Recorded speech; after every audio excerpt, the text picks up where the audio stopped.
Attends. Les gars, qu'est-ce qu'on peut se faire? Là, je peux lui mettre... C'est bizarre, je suis en train de réfléchir. Je la mets en full screen.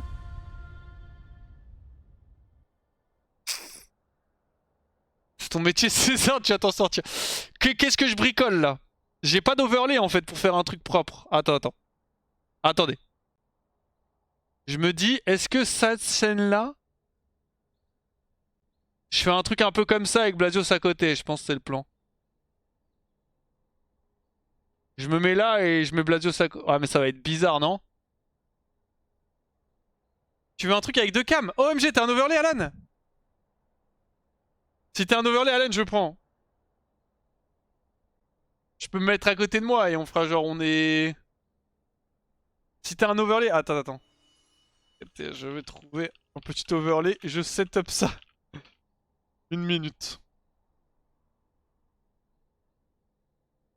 Et ça capture les cam sur le canapé? Ouais, non mais en fait le problème c'est que je les mets juste sur le canapé. Là ça va être vraiment... on se fait des bisous quoi.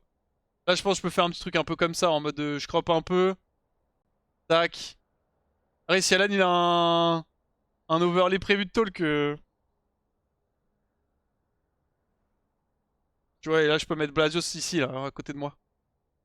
Regarde juste si Alan il m'envoie un truc.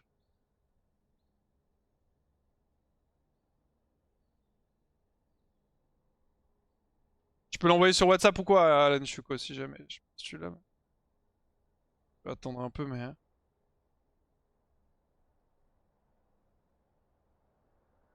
Je ferai pas au cas où cette scène-là, si jamais on a rien comme ça. C'est toujours un petit backup en cas de besoin.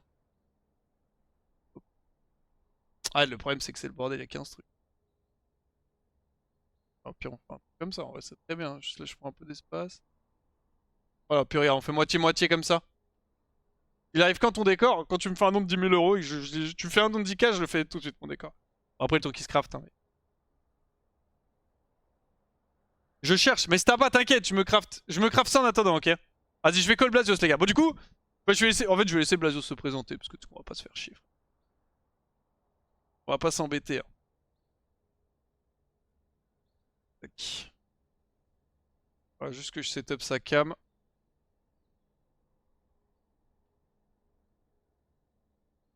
Allô? Salut boss. Eh, ça va quoi? Écoute, ça roule. Alors, attends, je vais faire ça Je... bien. Au début, je suis désolé, frérot. Non, mais c'est bien, t'as raison. Tac. Faut juste que je te crop. Hop, c'est bon, déjà les gens te voient. Incroyable, beau gosse un peu, hein. Non, détends-toi, s'il te plaît. Attends, comment on va faire... En fait, le problème, c'est que... Comment on va faire ça bien? Ah, ça va être une scène un peu... Un peu comme ça en attendant. Un peu comme ça en attendant, hein, parce qu'on n'a pas de... On peut pas trop s'en sortir, là. Hop. Voilà.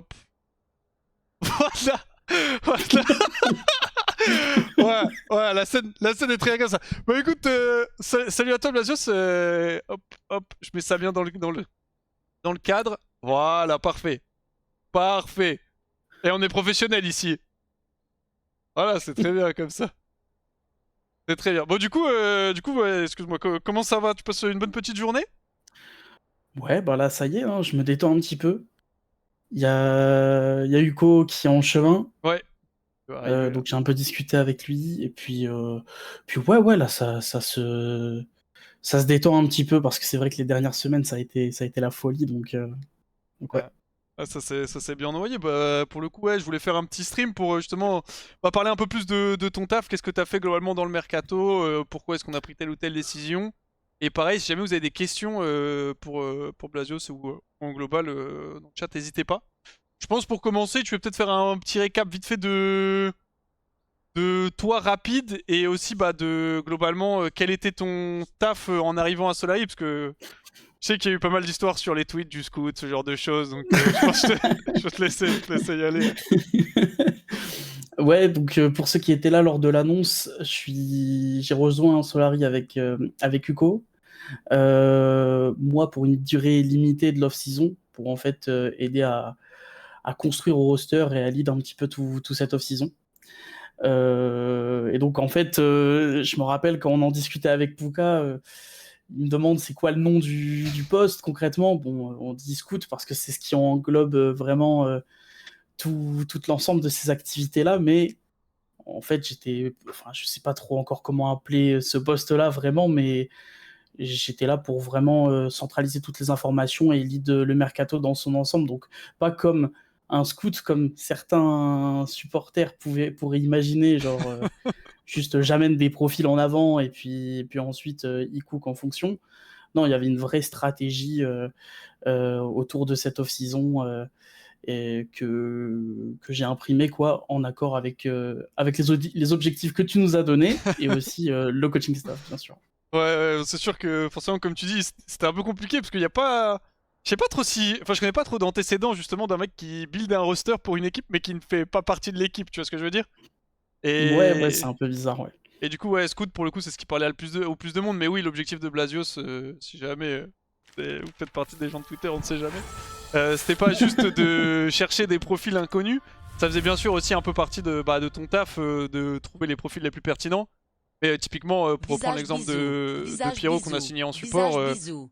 l'idée du taf de Blasios, c'est pas juste de prendre des joueurs inconnus qu'on va faire grind tout au long de l'année, c'est juste d'essayer de build le roster le plus cohérent possible et qui, comme tu le disais, est un petit peu qui va avec ce qu'on voulait, en termes de projet. C'est ça en gros. Et puis l'orientation du projet a pas mal évolué parce que, enfin, on va en reparler de tout le cheminement, mais c'est vrai que, voilà, en fait, la ligue a été très mouvante au début, et donc on s'est retrouvé à se poser pas mal de questions sur dans quelle direction on voulait aller. Et oui, j'aurais très bien pu être capable d'aller chercher des petits gars dans les ligues serbes étranges, tout comme aller chercher des grands tapines parce qu'ils sont disponibles et que personne n'a voulu prendre le risque de les prendre. Donc voilà, on est capable un petit peu de tout faire. Et puis après, ça dépend du plan, quoi. Et dès Ouais. que le plan était fait, après, c'était tout droit, quoi. Ouais, bah du coup, je pense qu'on va, en vrai, on va faire un petit récap. Je pense qu'on va reprendre un peu en global comment ça s'est passé. Parce que du coup, même nous, Solari, il y a pas mal de choses qui ont changé sur notre manière de fonctionner. Parce que ouais, pour ceux qui sont un peu au courant, enfin qui sont pas forcément au courant, mais je pense que vous savez plus ou moins, mais c'est là que j'ai repris le projet LFL. Du coup, l'idée c'était d'essayer que moi je m'encadre de personnes les plus compétentes possibles au niveau du staff. On a gardé donc Dan Dan et il y avait Kalen qui avait commencé un petit peu à chercher pour le poste de manager et qui du coup était en mode bah il y a Uko qui bosse pas mal avec Blasios et il disait justement ça pourrait être cool d'avoir de faire appel à un peu un scout entre guillemets, bah du coup un profil comme toi qui peut nous aider à build le roster. Et en plus l'avantage c'est que forcément vu que tu bossais déjà avant avec Uko Coucou. chez Feu Valiant et derrière derrière c'était le nom de Caldia. ouais, merci, c'était Caldia. Du coup ça Les tombait Wasps. sous le sens de notre côté parce que c'est un truc un peu qui nous a manqué je trouve à Solari, c'était on avait des joueurs enfin des rosters avec des bons joueurs mais juste des bonnes individualités et des rosters qui fonctionnaient pas forcément bien ensemble. Du coup on a repris le projet donc moi j'ai pris contact aussi avec Blasios une fois qu'on s'est mis d'accord sur le fait qu'on allait bosser ensemble pour justement qu'on soit aligné sur la vision. D'ailleurs, j'avais une question parce que je t'en ai pas parlé de ça, mais imaginons que toi, t'aurais dû build ton propre roster. Quelle aurait été toi-même ta vision, tu sais, par rapport à celle que moi je t'ai donnée, qui était assez vague en vrai, en règle générale, et assez genre libre, mais qui a été plus le côté où je veux des mecs, tu vois, qui ont envie de grind, on va dire, pour faire ça.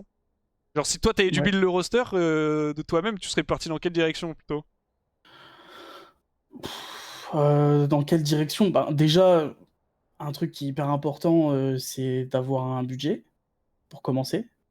Donc, en général, on me donne un budget. Ensuite, on me parle vaguement d'objectifs, parce qu'en fait, les objectifs dépendent énormément du contexte en fait, de la ligue dans laquelle tu évolues. Forcément. Et ben, là où on en était, il y a eu beaucoup de départs, il y a eu beaucoup de questionnements, de potentiels merges, de plein de choses qui se sont passées pendant l'off-season. Donc, au niveau des objectifs, c'était compliqué vraiment de s'arrêter sur un résultat net d'un classement, par exemple. Après, moi, si tu n'avais pas été là pour nous dire, voilà, c'est dans cette direction qu'il faut aller, moi, et j'inclus même Uko dans cette démarche-là, on vient de Div 2, où on a eu une année catastrophique d'un point de vue backup d'organisation. Oui, encadrement. Ça a été très compliqué. Merci à Kaldia d'ailleurs d'avoir repris et de nous avoir vraiment sauvé la mise. Mais malgré tout, dans ce contexte, on arrive à faire champion pendant un split. moi, si j'avais dû construire quelque chose, c'est juste performer, quoi. Parce que dans notre situation, on est en train de monter dans la scène, il faut performer. Il faut Ouais. performer pour être respecté, pour voilà, que notre travail soit reconnu, d'autant plus qu'il n'y a pas beaucoup de gens qui travaillent comme nous on le fait. Donc ouais, c'est vraiment performer, performer, performer. Mais bon, au final, ta vision, elle rejoignait celle que je voulais mettre en place, quoi. Juste, toi, il y a des prérogatives au niveau de la motivation et du grind qui te tenaient particulièrement à cœur et qui suivent aussi ce qu'on recherche. Donc, au final, ça a bien collé, quoi. Ouais, pour le coup, j'avoue que anyway, on voulait surtout aller récupérer plus ou moins de la performance, parce que c'était aussi important pour Solari. Et, je pense que c'est quelque chose, bah, après vous me dites dans le chat si je me trompe, mais je pense en tout cas, moi, c'est quelque chose que je voulais, c'était vraiment réussir. Ouais, j'écrave ça à l'arrache, voilà, non, mais. Je voulais, je voulais vraiment réussir à enfin avoir un petit peu de résultats, parce que ça fait un moment qu'on cherche ça. On cherche ça avec Solari, et même si c'est toujours facile de dire on veut gagner et du coup c'est pas pour autant qu'on va win, je pense que quand même ça reste un objectif qui est très très important pour les fans, et je voulais pas un projet un peu formateur où on va build un truc sur 1, 2, 3 ans et que du coup on sera... Attends, pourquoi j'ai un trait là? Ah, tu sais quoi, en fait je pense que je vais garder le setup que j'avais, c'était très bien. Je sais pas, c'est ton métier, Ouais, Wax. ouais, t'inquiète, t'inquiète, je m'en occupe. Je reviens en arrière, c'est ok. Et du coup, ouais, ouais, je voulais pas un projet formateur parce que j'étais en mode, je pense que ce qu'ont besoin les fans, c'est surtout de performance instantanée et non pas de projets sur le long terme où on va potentiellement, bah, certes avoir des jeunes joueurs, tu vois, et c'est toujours bien d'avoir des jeunes joueurs, mais on va pas forcément avoir un projet qui a performé instantanément. Alors après, comme tu l'as dit, il y a toujours ce que tu veux faire et ce que tu peux faire forcément, et ça passe par le budget. Et du coup, notamment en termes de budget, ça a pas mal évolué parce que par rapport à l'année dernière, on va pas vraiment vous donner les montants exacts, mais par rapport à l'année dernière, pour le budget, il a quasiment été divisé par deux. Et du coup, en plus, ça s'est fait en plusieurs fois les coupes parce que on a réduit le budget une première fois. Et du coup, on s'était mis d'accord, bah, nous, sur un budget en mode il y a ça. Et puis après, on est revenu vous voir en mode. Alors, c'est un peu compliqué, mais on a des petites galères, donc il va falloir encore réduire le budget. Et pour le coup, pour ça, merci parce que vous avez été vachement souple et flexible là-dessus. Parce que c'est toujours un peu compliqué, tu sais, forcément, toi tu te dis, on a un montant fixe, donc tu fais un peu des projets sur les profils que tu peux avoir et tout. Et après, t'as forcément des profils qu'on a dû plus ou moins abandonner, et des profils qu'on a aussi même pas forcément explorés parce qu'on savait déjà qu'ils étaient hors budget, quoi. Ouais, c'est ça. C'est toujours assez sensible, cette espèce de petite corde de jeu de funambule entre est-ce que ce joueur peut être considéré ou est-ce que vraiment on est en train de perdre du temps et que ce joueur n'acceptera jamais une ristourne. Ça, on pourra en parler un peu plus en détail, vraiment dans les... Concrètement, qu'est-ce qui se passe dans un off-season? C'est pas, on envoie un message à un agent comme si on voulait un devis pour faire une toiture et puis on récupère le joueur. C'est pas vraiment comme ça que ça se passe. Mais ouais, le budget, bon, bah, c'est un truc qui tombe et qui, au début, a apporté pas mal de questions parce que oui, en plus, on a commencé à avoir des premières discussions un petit peu, on donne des fourchettes, et puis ensuite, les fourchettes, elles sont revues à la baisse, c'était un peu délicat à gérer. Mais bon, après, c'est aussi notre boulot de s'adapter. Et on sait bien que c'est pas vous, par plaisir, qui vous êtes dit, oh bon, ils ont l'air de pas trop mal travailler, ceux-là, on va continuer à, J'ai à, à à, diminuer. à dégraisser le truc. Non, non, on sait que c'était pas contre nous, et donc bien sûr qu'on comprend, et c'est normal, quoi. Vous, les premiers, ça devait pas vous faire plaisir, quoi. Ouais, bah surtout que même moi, personnellement, tu sais, je me suis dit pour vous, moi de vous sortir une année où, sans vouloir donner le nom, mais une année compliquée où il y a eu des douilles et tout. Et tu sais, vous arrivez en LFL, vous bossez avec Solari, où nous, on n'a pas eu de problème depuis qu'on est arrivé en LFL, on a toujours été très réglo, très stable. Et c'est en mode, tu sais, t'as des petites surprises en mode, ah désolé, au final, tu sais, j'avais pas envie que ça vous rappelle un peu des PTSD de l'année que vous venez de passer en Div 2, mais. Après, en toute honnêteté, à aucun moment on s'est dit, peut-être il y a eu une vanne qu'on s'est lâchée sur le Ouais, feu en se normal, disant, normal. putain, même le downfall de Solari, ça arrive quand on y est, genre c'est pas possible, genre qu'est-ce qui se passe? Mais en fait, en réalité, c'était qu'une vanne, on n'a jamais douté à une seule seconde d'un downfall ou d'une perte de stabilité. On a confiance en l'org. vous taffez bien depuis très longtemps. Donc, ouais, sur cet aspect, c'était juste une question pratique et stratégique. Il fallait juste remettre un petit peu remettre tout d'équerre un petit peu parce que voilà, on était parti sur quelque chose qui, au final, était moindre. Et puis après, il y a eu des bonnes surprises par la suite aussi. Donc, du coup, C'est vrai. tu vois, il y a eu, ça a permis de rééquilibrer des choses. C'est vrai. Du coup, pour les gens qui demandaient un petit peu comment est-ce qu'on a pu avoir un roster comme ça si on a quasi divisé par deux le budget, c'était aussi que l'état de la LFL, dans notre malheur, entre guillemets, nous sert aussi parce que du coup, t'as beaucoup d'équipes. Enfin, du coup, on fait une année à 7, mais on savait pas si Destruction allait monter. Game World a dit qu'ils arrêtaient. BDS voulait fusionner avec Vita, mais ça a stop. Et du coup, BDS voulait pas remonter, ce qui fait qu'on était dans une situation où bah, il y avait 7 équipes qui ont Cassé allait jouer. Bah, des grosses chances que Cassé aille jouer en LEC pour le Winter. Ce qui fait que globalement, tous les budgets ont diminué. Et donc ça nous a permis de pouvoir quand même garder un peu de la compétitivité, et heureusement, parce que sinon ça aurait été plus complexe, et je pense qu'on aurait dû là par contre aller piocher sur des profils un peu moins connus, un peu plus niche. Ouais, clairement. Là, en fait, pour expliquer un peu vite fait, mettre un peu les mains dans le cambouis aux gens, parce que je vois qu'il y a quelques questions, je me suis mis le chat à côté. Ouais, Je pense que les questions, on verra à la fin, j'imagine.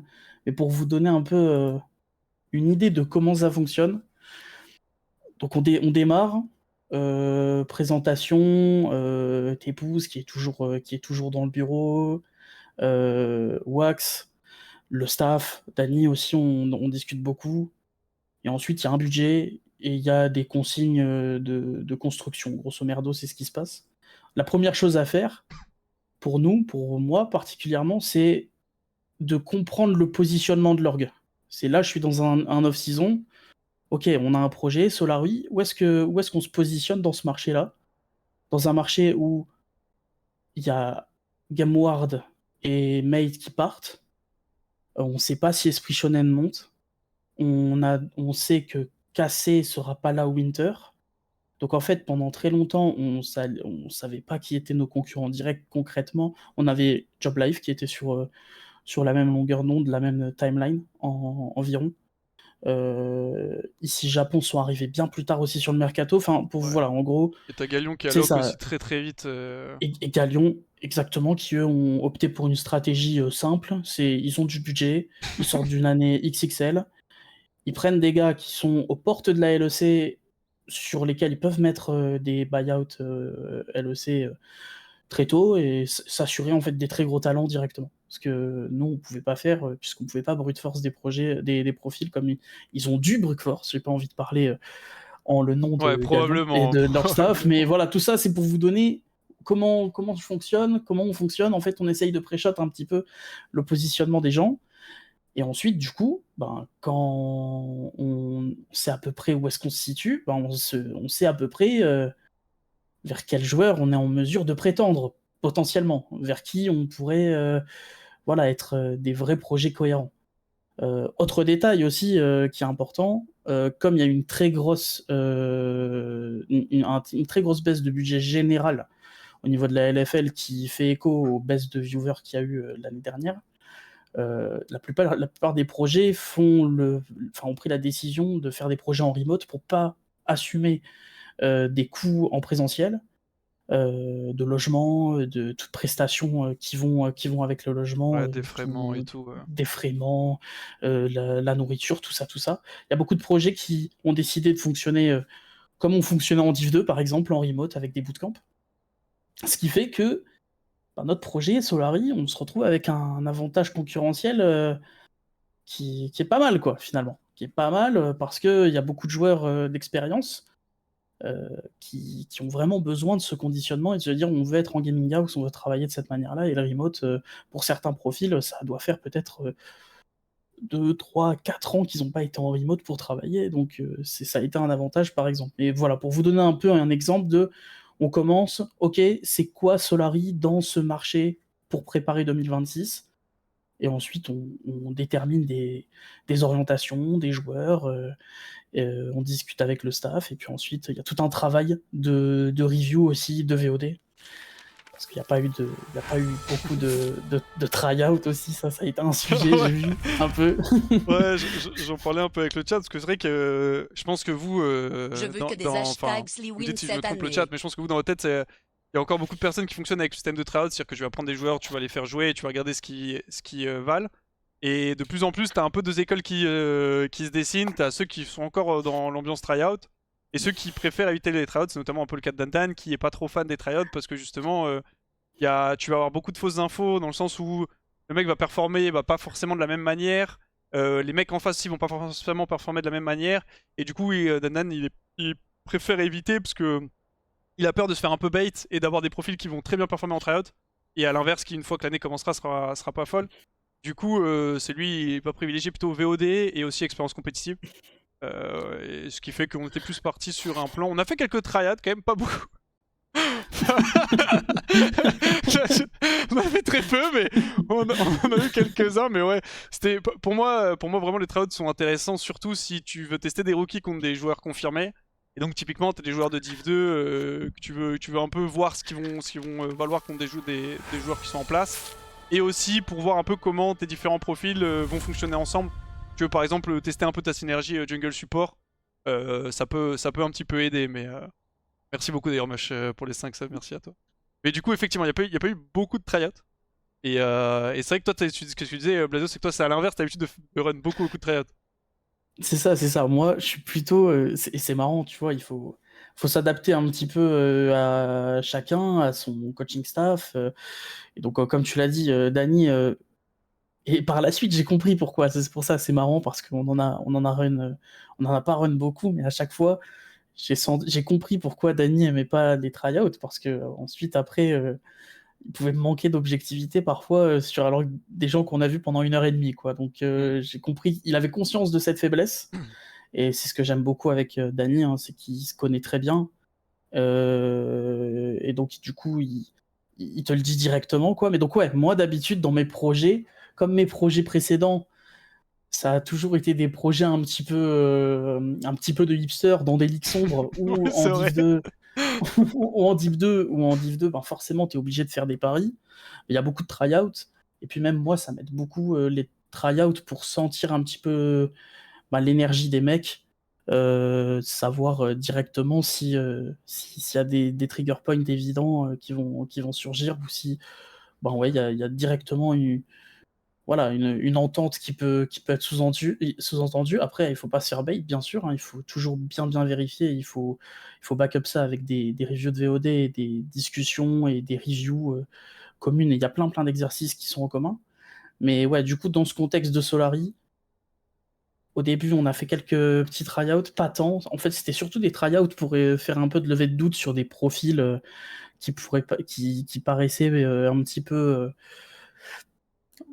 particuliers dans leur approche, dans la manière de voir. Donc en fait, c'est juste une mise en situation qui nous a permis de voir tout de suite quelles étaient les attentes de ces joueurs-là avec qui on discutait.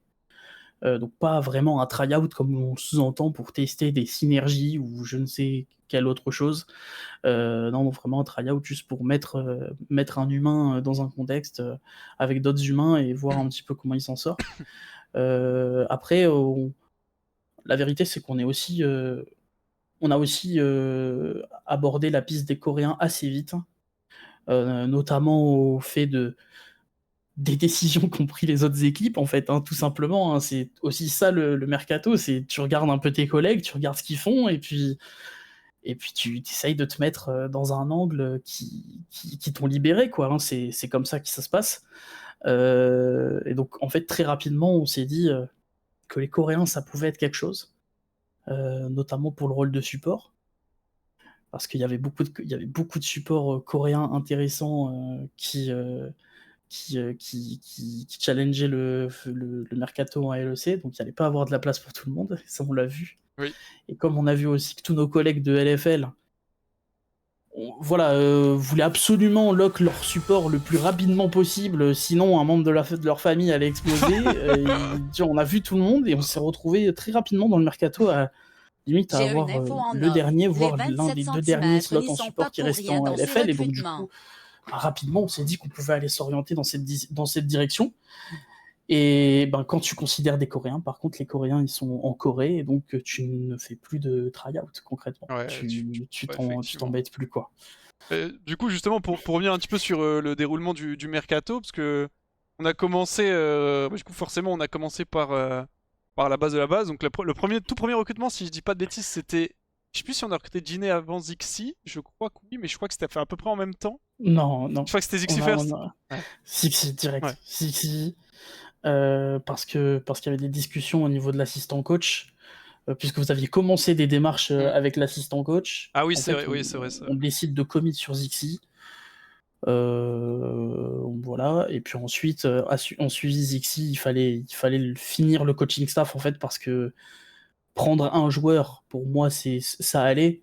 Surtout il y a une idée derrière Zixi, quoi. On décide de commit aussi vite, aussi rapidement, ça en a surpris quelques-uns. Mais voilà, c'est un parti pris, tout simplement, qu'on décide de prendre. Et puis ensuite, voilà, on avait besoin du coaching staff complet pour pouvoir déterminer quelle allait être la suite, parce que à partir du moment où tu recrutes un deuxième, souvent Ouais. il y a un troisième qui suit assez vite, et donc directement tu te retrouves avec ton cœur d'effectif entre les mains. Et voilà. Après, pour les assistants coach, ça dépend un petit peu des écoles aussi. Enfin, il n'y a pas de règle, hein, dans le mercato, les gars, hein. Ça, c'est vraiment chacun fait sa soupe comme il le veut.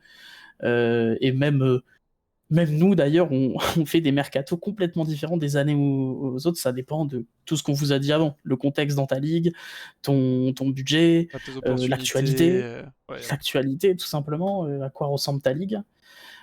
Parce que ça aussi, c'est chaque année, il y a des petites surprises, petits cadeaux Kinder.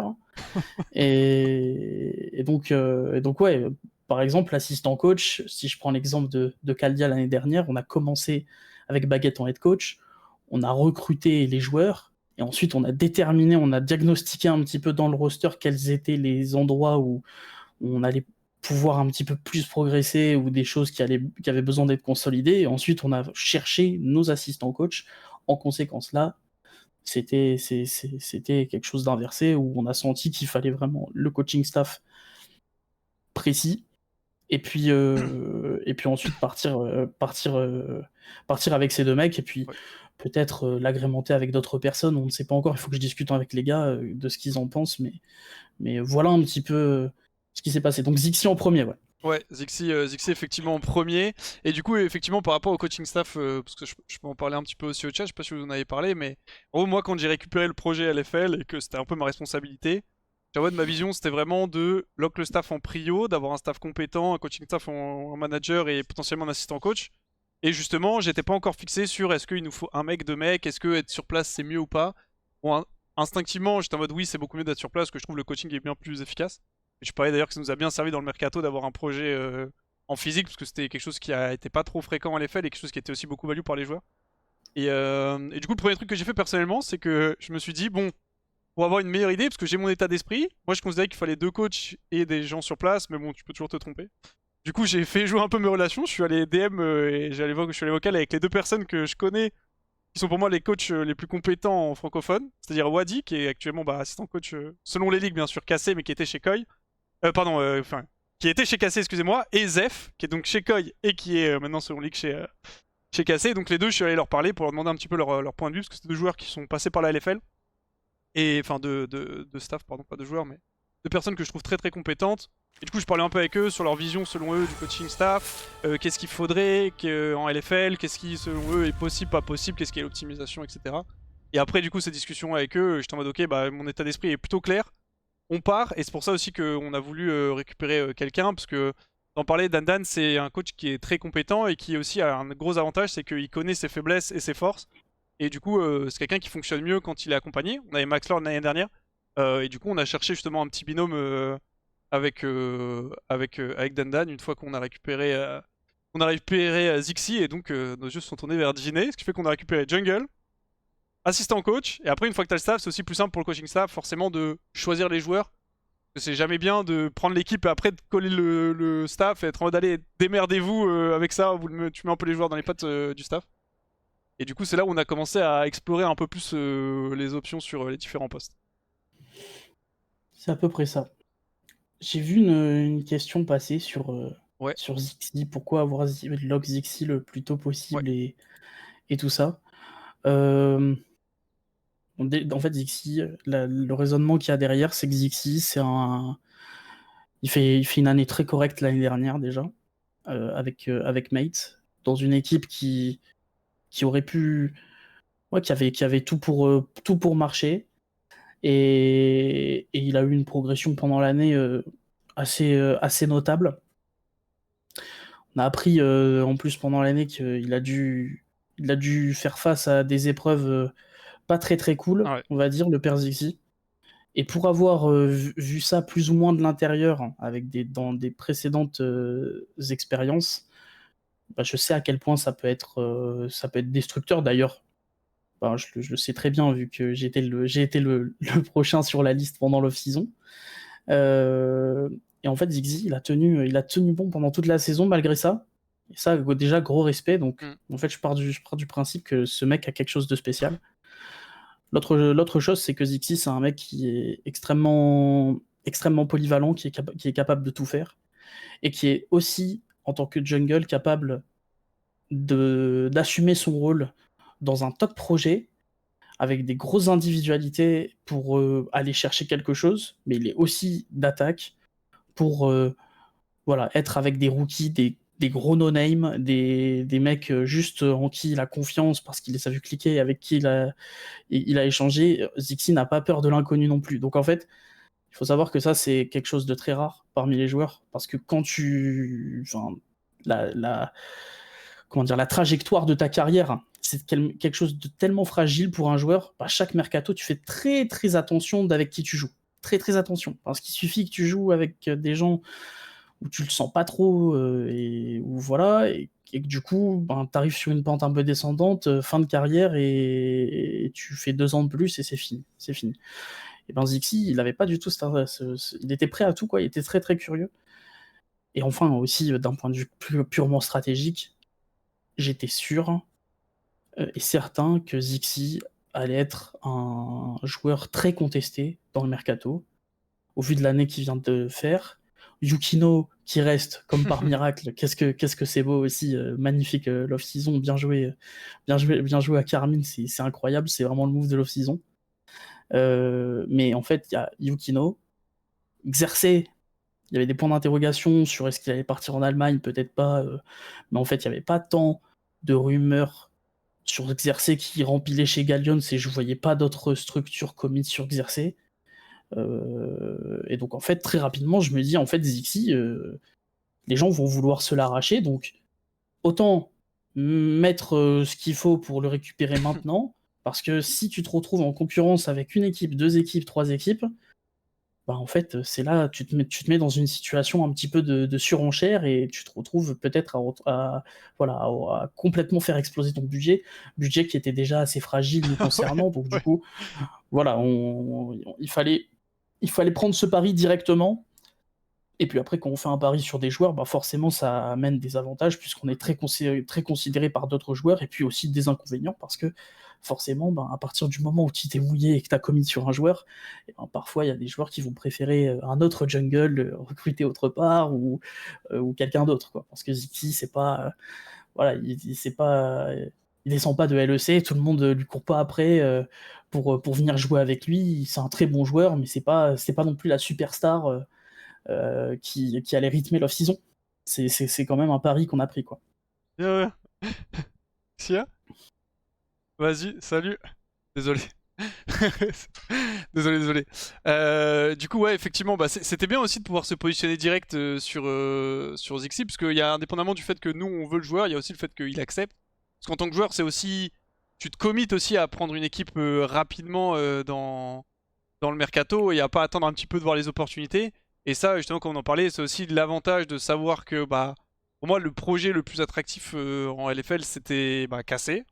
Enfin, c'est toujours Cassé, parce que t'as le côté où tu sais que tu peux potentiellement monter en LEC, etc. Mais du coup, ils étaient partis pour rester avec Yukino. Donc Cassé c'était fermé. Bah, du coup, forcément, Galion, ça avançait très très vite. Ce qui faisait que derrière, dans les profils, les différentes équipes, en plus la LFL était assez instable. Ce qui fait que, effectivement, je pense que Zixi, pour en parler avec lui, parce que j'aimerais bien avoir aussi un peu que tous les joueurs passent sur mon stream en solo. Mais ouais, il y a aussi un risque aussi pour lui de lock un projet aussi vite.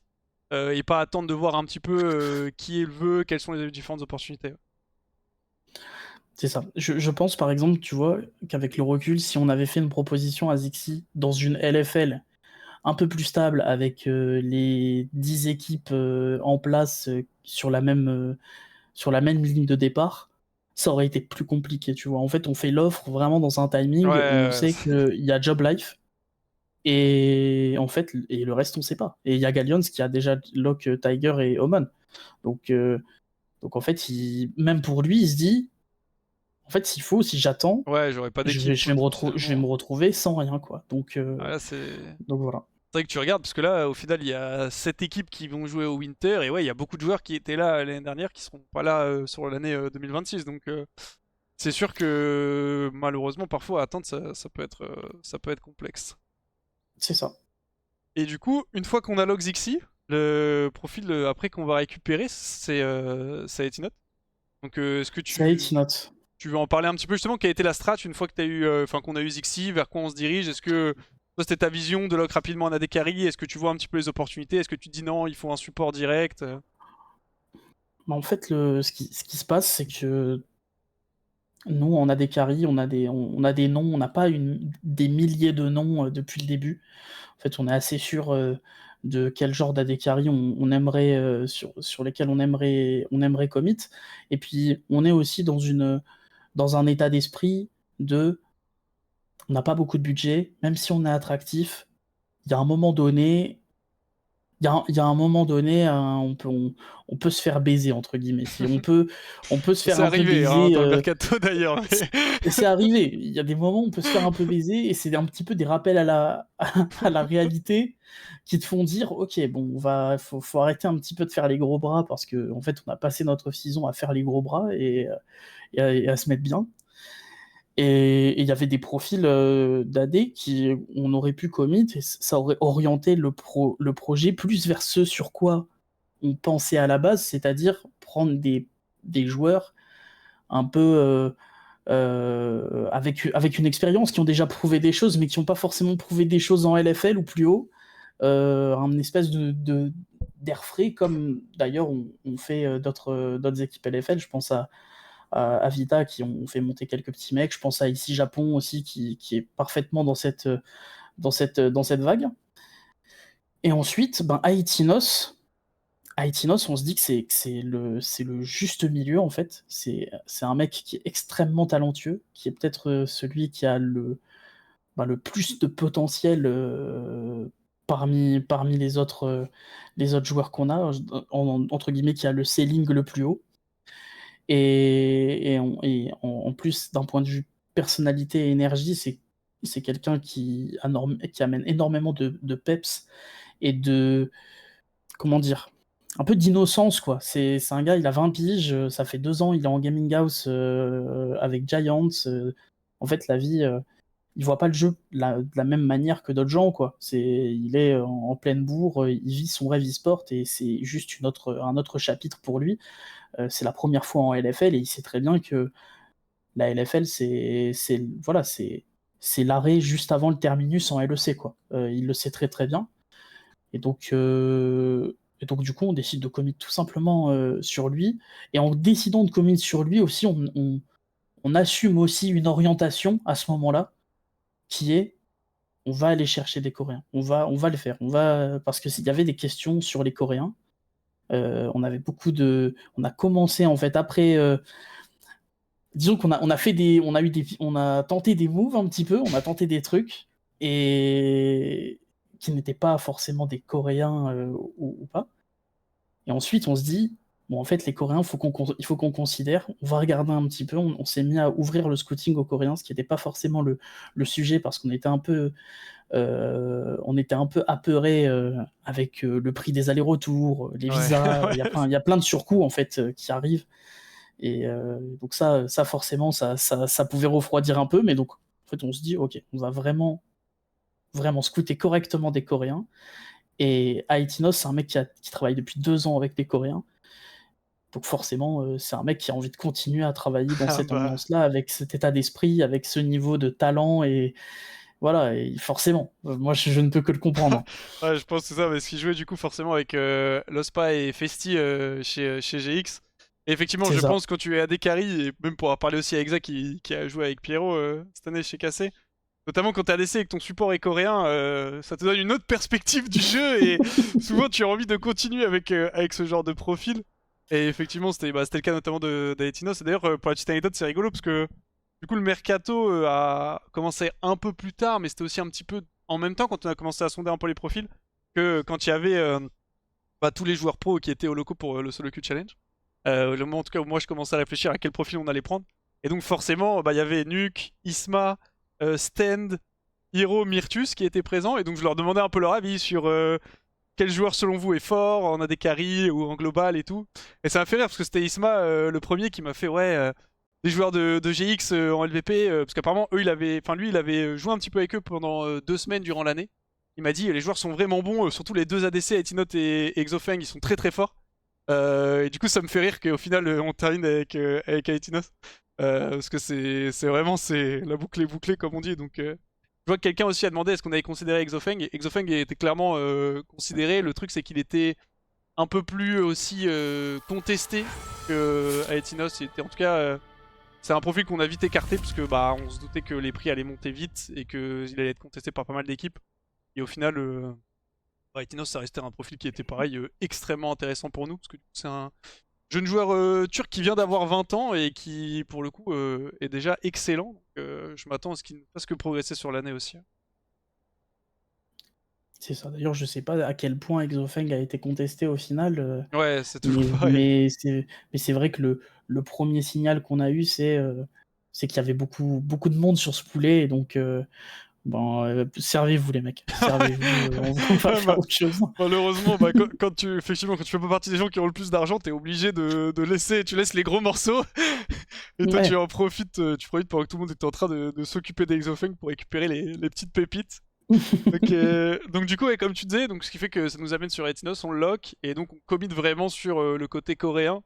Et on se dit, bah, on va commencer à chercher des profils et c'est vraiment le moment où du coup on s'intéresse forcément à Pierrot, mais Pierrot qui, un peu comme Exa, qui était vraiment pressenti fortement pour jouer en LEC. Moi je sais que justement j'avais parlé un petit peu à Exa qui était venu me voir pour me dire, ouais, est-ce que vous cherchez toujours un AD avant qu'on lock Etinos? Est-ce que vous cherchez toujours un AD? Parce que du coup, les plans LEC, ça va peut-être pas trop se faire. Et du coup, je lui ai dit pas de souci, mais nous on risque d'avancer et tout. Forcément, il a attendu jusqu'au bout pour jouer en LEC, ce qui est normal.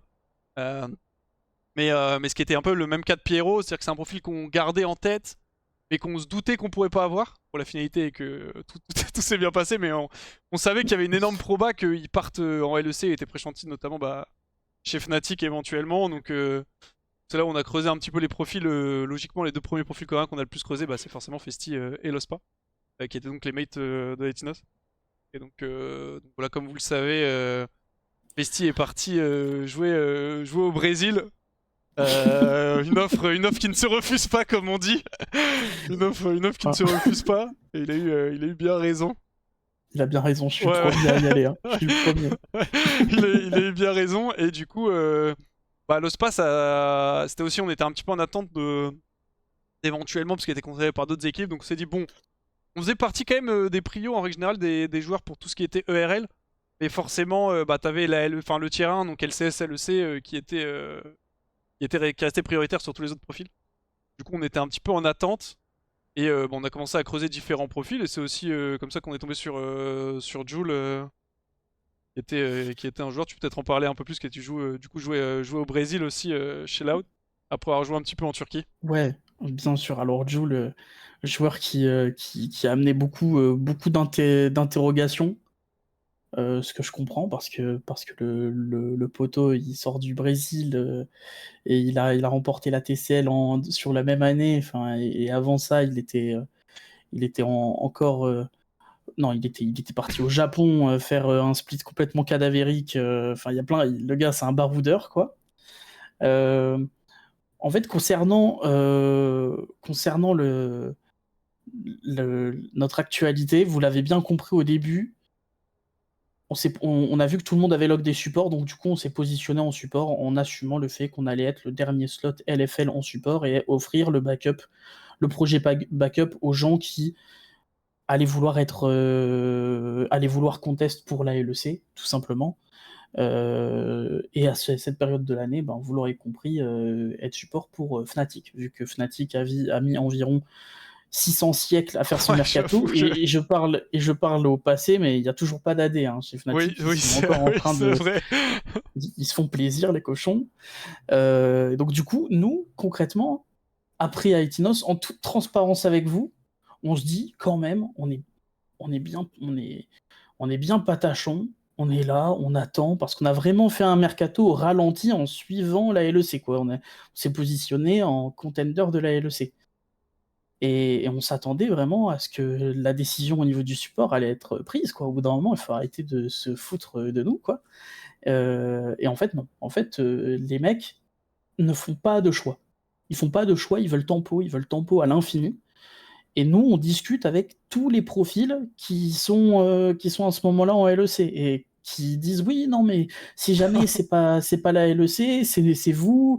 Voilà, ils nous maintiennent un petit peu en haleine. Mais en fait, nous, on est obligé de bouger aussi à un moment donné. Parce que si on n'est pas. Ouais, tu peux pas attendre à l'infini, parce qu'au bout d'un moment, sinon Enfin, les portes se ferment, mais au final, il suffit que le mec, même s'il a pas à la ouais, LEC, il ait une meilleure offre n'importe où, il parte et t'as plus personne, quoi. c'est ça.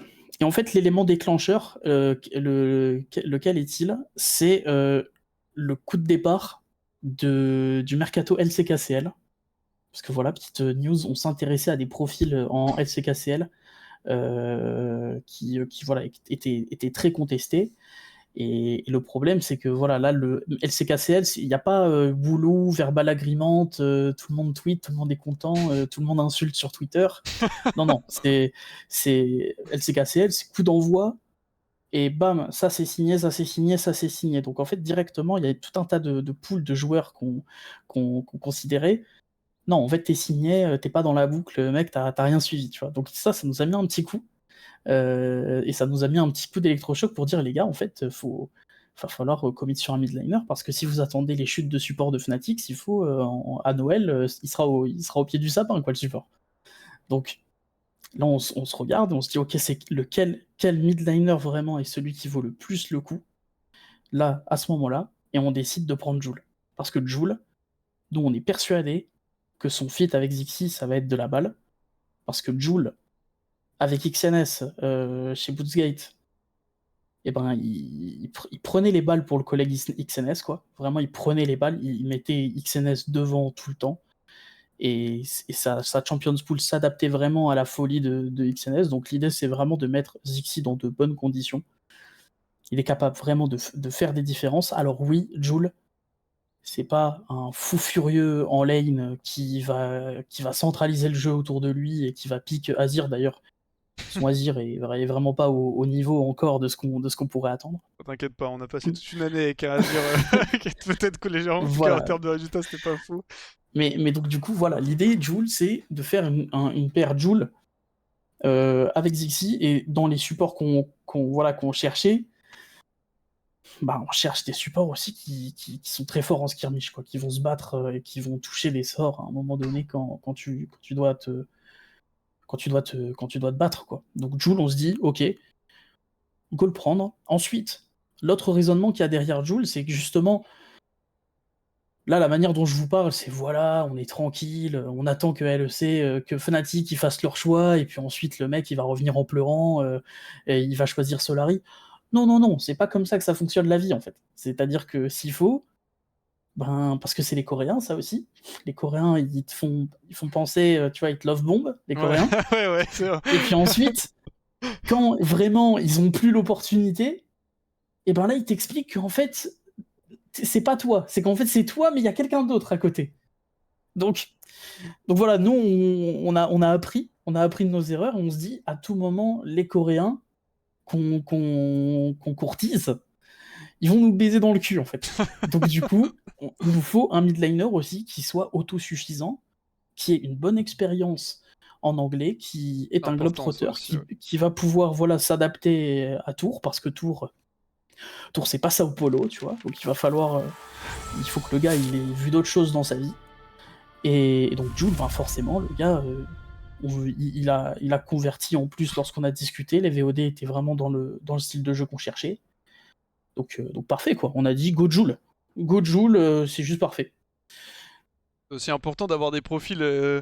En fait, c'est comme tout, c'est une équipe, faut que ce soit qu'il y ait un équilibre. Si t'as que des joueurs qui veulent jouer entre guillemets pour eux et qui veulent jouer carry, ça peut pas fonctionner. Ça, je pense que vous le savez. Et c'est très bien d'avoir des profils justement comme Jul qui, comme tu as dit, il avait montré en Turquie, où c'est des joueurs qui peuvent jouer pour d'autres personnes qui n'ont pas forcément besoin de briller et qui sont capables de créer du jeu et de faire des choses avec peu de ressources.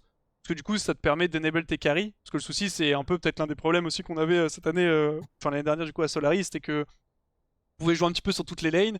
Et du coup, on avait un petit peu des joueurs qui fonctionnaient quand ils avaient des ressources, mais tu peux pas jouer partout. Et si t'as trop de carry, au final, ton équipe est dysfonctionnelle. Donc il faut qu'il y a des moments où il y a quelqu'un qui prenne un petit peu la balle. Et comme tu le disais, on avait déjà Locke, Zixi et Etina, donc deux joueurs qui sont très solides, qui ont vraiment les possibilités d'aller carry des games. Et donc récupérer un mid laner qui justement va pouvoir se sacrifier entre guillemets un petit peu pour l'équipe, ça permet vraiment de faire une petite recette sympathique. Et puis j'ai vu pas mal de... Parce que forcément, Jul, ça a fait sursauter un petit peu en se disant mais qu'est-ce que c'est que...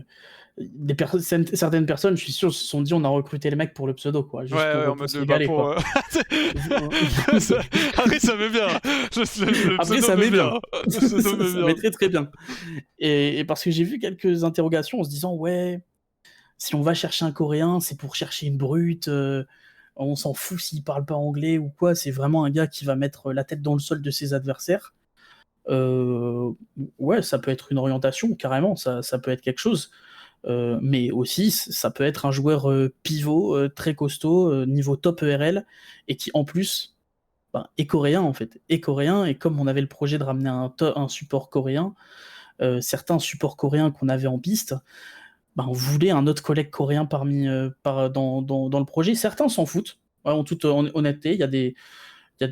Parce qu'il y a des légendes autour de ça en se disant ouais, les Coréens ils fonctionnent par paire, c'est comme les yaourts. Non, il y a des Coréens, ils s'en foutent d'être tout seuls. Et il y a des Coréens, ouais, ils ont le mal du pays, un peu, ça leur fait plaisir d'avoir un collègue, quoi. Et donc, juste pour être sûr, il nous fallait un Coréen quelque part. Et comme on avait Jul qui était sur place, et que Jul il venait de sortir de chez là où il cherchait des projets, et qui voulait peut-être jouer en LFL potentiellement. Le mercato TCL aussi n'avait pas encore commencé. Encore une fois, on était dans une fenêtre où on pouvait prétendre à Jul pour pas extrêmement cher aussi. Hein. Là, on est toujours sur les mêmes, parce qu'on pense toujours au prix. T'épouses et t'assis sur le tas d'or comme le dragon. Vraiment, il distribue les pièces, vraiment. Il a du mal à les lâcher, quoi. Voilà. Ouais, les gars, je vous dis, je discute un peu aux agents, je leur explique que, voilà, vous avez beau me parler de sous, à la fin, il va falloir toquer à la porte du donjon et réveiller le t'épouse. Ouais, ça c'est malheureusement, effectivement. Là, cette année, on avait vraiment on n'avait pas beaucoup de marge sur tout ce qui est budget. Donc, c'est ça. Donc du coup, il a vraiment fallu faire attention aussi au timing auquel il fallait prendre des décisions. Là où, par le passé de mon expérience, par exemple, c'était quelque chose de moins important. Parce qu'en fait, les joueurs qu'on allait chercher, c'est des joueurs qui baignaient pas forcément dans les offres, alors que là, tous les mecs qu'on est allé chercher là chez Solari, c'est des mecs qui très rapidement peuvent être très très très très vite considérés et courtisés par des équipes turques, des équipes allemandes. On a eu beaucoup de chance par exemple aussi que la Superliga était au bord de l'implosion et que toutes ces équipes espagnoles qui normalement sont des concurrentes directes, en fait n'ont pas fait de mercato parce qu'ils n'avaient pas de diffuseur de leur ligue. Donc du coup, enfin voilà, s'il faut, l'année prochaine, le mercato, il sera beaucoup plus serré et on serait pas en mesure d'aller chercher des joueurs comme ça, quoi. Mais donc du coup, on récupère Jul à ce moment-là. Ah, et du coup, forcément, ça nous donne une bonne opportunité aussi, comme tu le disais, pour justement lock un support coréen comme on voulait, parce que tu parlais du fait que les gens pensent que les Coréens fonctionnent par paire, mais c'est aussi le côté où la différence avec un profil comme Jul, c'est que c'est quelqu'un qui est déjà très très bon en anglais, qui s'est déjà habitué à jouer dans d'autres ligues que justement simplement en Corée, et du coup, c'est un Coréen, mais c'est pas... En fait, comme tu disais, les brutes et tout, c'est pas vraiment un Coréen qui vient entre guillemets directement de Corée, c'est-à-dire que c'est quelqu'un qui a déjà joué dans d'autres équipes, on sait ce qu'il va valoir sur le terrain, on a beaucoup plus d'informations. Et surtout, au final, ça reste un inter entre guillemets un peu comme un autre sur le papier, dans le sens où ça va être une personne juste qui parle pas français et qui va rentrer juste dans l'équipe avec quand même un peu plus la mentalité coréenne qui est un peu plus carré en termes de travail et qui est plus, lui, forcément, il est loin de son pays. Donc, en règle générale, les joueurs coréens aiment bien quand même se donner sur League of Legends parce que ils ont fait X milliers de kilomètres, donc ils sont là pour ça, quoi. Ce qui est aussi un petit côté positif. C'est pas juste t'achètes, tu payes entre guillemets le drapeau coréen et le mec va arriver, il va être méga fort mécaniquement. C'est aussi tout ce qui est éthique de travail et la manière dont il voit le jeu qui fait que même aussi en Corée, les joueurs on va avoir beaucoup plus tendance à se la mettre, quoi, tout simplement. C'est-à-dire qu'ils vont bien aimer se battre, ils vont bien aimer compter ses objectifs, bien aimer essayer d'outplay mécaniquement. Et ça, c'est un truc c'était aussi une direction que on voulait un peu prendre avec l'équipe, avec des profils comme Zixi et Tinos. Du coup, combiné à deux Coréens, c'était des. On était un peu parti pour skill check et essayer de jouer au jeu et de pas juste se dire, ok les gars, on scale, on prend des compos slow et on va jouer 40-50 minutes. Après, on verra l'identité qu'aura l'équipe une fois que les joueurs joueront vraiment ensemble et que le coaching staff sera passé, mais c'était un petit peu l'idée, quoi. Ouais, clairement. Clairement, c'était l'idée.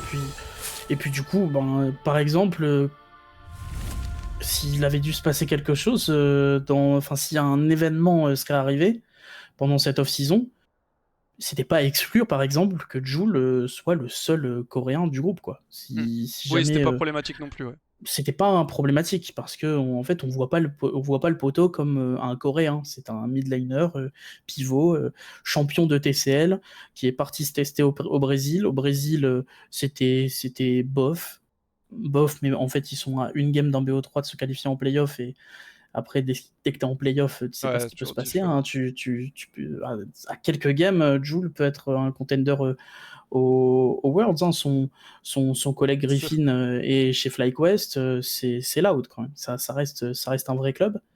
Donc oui, c'est aussi pour ça qu'on décide de partir sur le père Jul. Après, ça plaît pas. On a vraiment pas raisonné. Ça aussi, c'est important à faire comprendre. Parce Vas-y, que. vas-y, vas-y. Non, mais faut le dire. Parce que moi, j'ai pas l'habitude des réseaux. Genre vraiment, mon Twitter, c'est reposter des posts LFT des collègues pendant les off-season et liker des posts de mes influenceurs favoris. Et là, c'est la première fois qu'il y a autant de réactions à des moves qu'on peut faire et tout ça.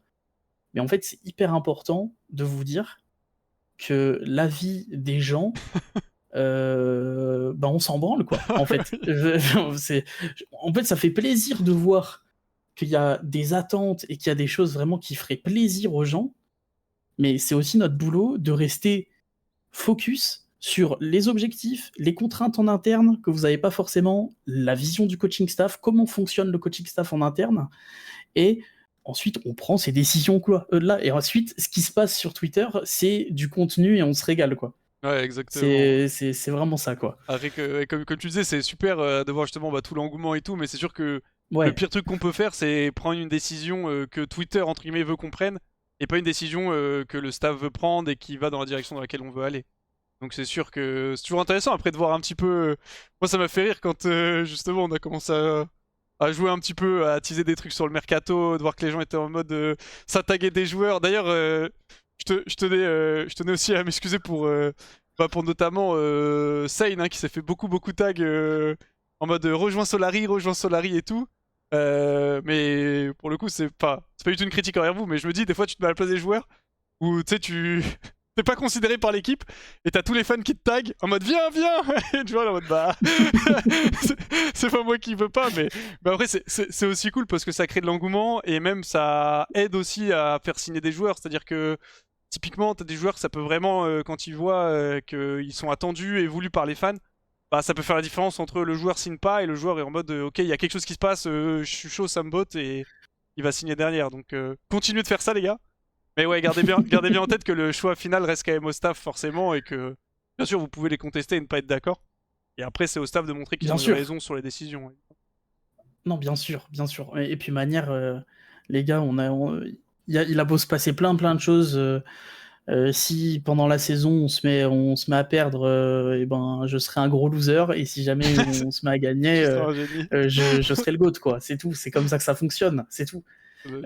Et on oubliera tous les tweets d'avant et toutes les pistes. C'est juste comme ça que ça fonctionne l'e-sport, et on en a conscience. Mais par contre, c'est vrai que ça fait très plaisir de voir autant de personnes voilà, se faire plaisir avec une prédiction, un petit voilà, moi ça me ferait plaisir de le voir, parce que ça montre vraiment que vous avez de la considération pour le travail qu'on fait et sur ce qui va advenir du roster. Et donc ça, vraiment, bah, ça fait vraiment plaisir. On se dit que là, on est en train de construire quelque chose pour des gens, et que on nous attend au tournant, quoi. Ouais, bah c'est bien, hein, pour le coup, clairement, on préfère 1000 fois que vous soyez hypé par le mercato, vous contestiez les décisions et tout, que vous soyez en mode ouais, ce joueur-là, et vous taguez les mecs plutôt que tout le monde en ait rien à foutre. Donc, pour le coup, merci aussi de l'engouement que vous avez eu sur les réseaux. Et c'est cool de voir que malgré. Parce que c'est un peu la boucle Solari, tu sais, mais c'est malgré les déboires de la dernière année, là, de voir que vous êtes encore quand même chaud pour suivre le projet, qu'on arrive à construire quelque chose qui vous plaît et en tout cas qui vous donne envie de regarder ce que ça va donner à minima. Que ce soit parce que les profils qu'on alloque vous kiffez, ou parce que vous êtes en mode justement ah Jules je sais pas trop, on va voir ce qu'il vaut, ça m'intrigue et tout.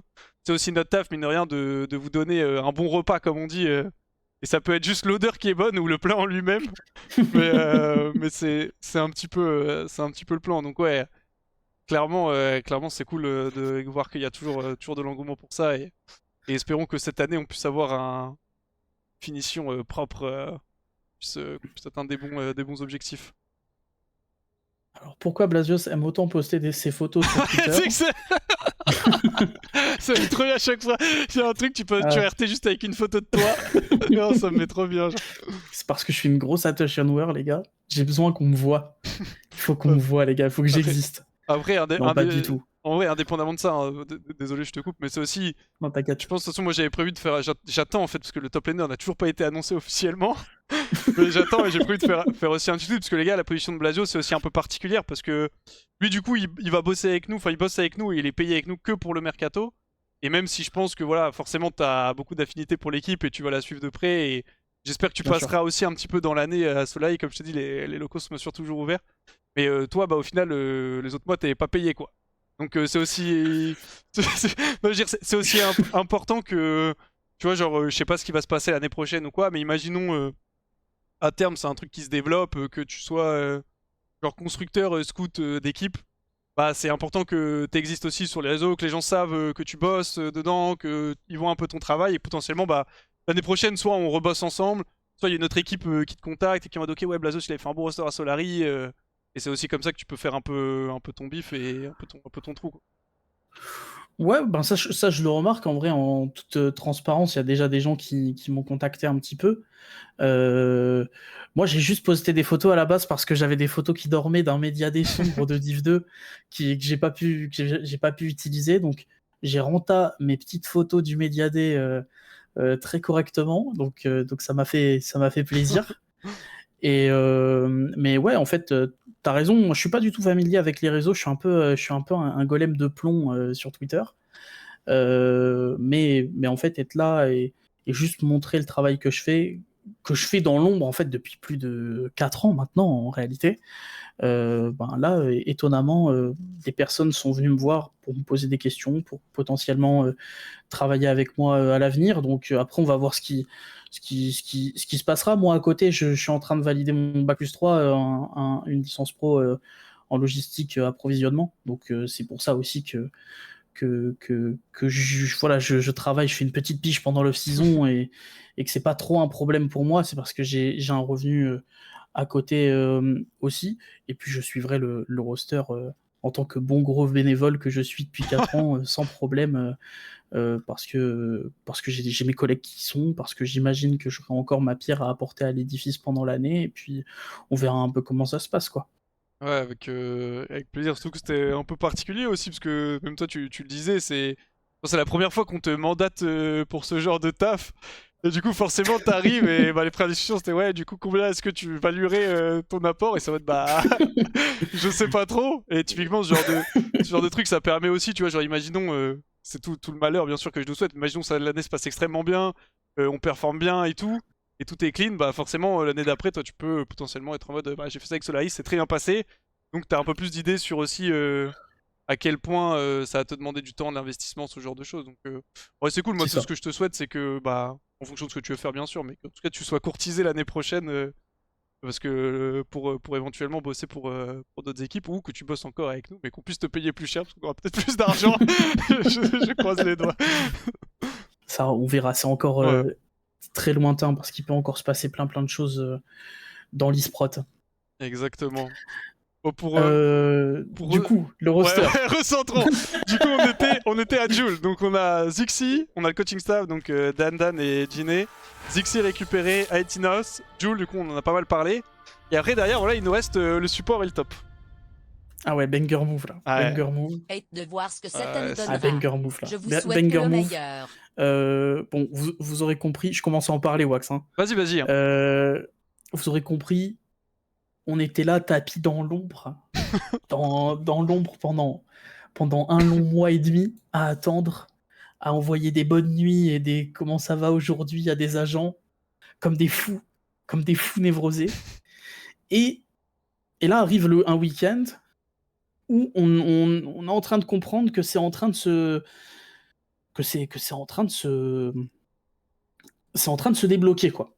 C'est en train de se débloquer, notamment il y a un joueur avec qui on discute depuis longtemps qui nous dit une phrase de fou, qui nous dit j'ai encore un entretien avec une équipe LEC, on va pas name drop même si vous savez qui c'est.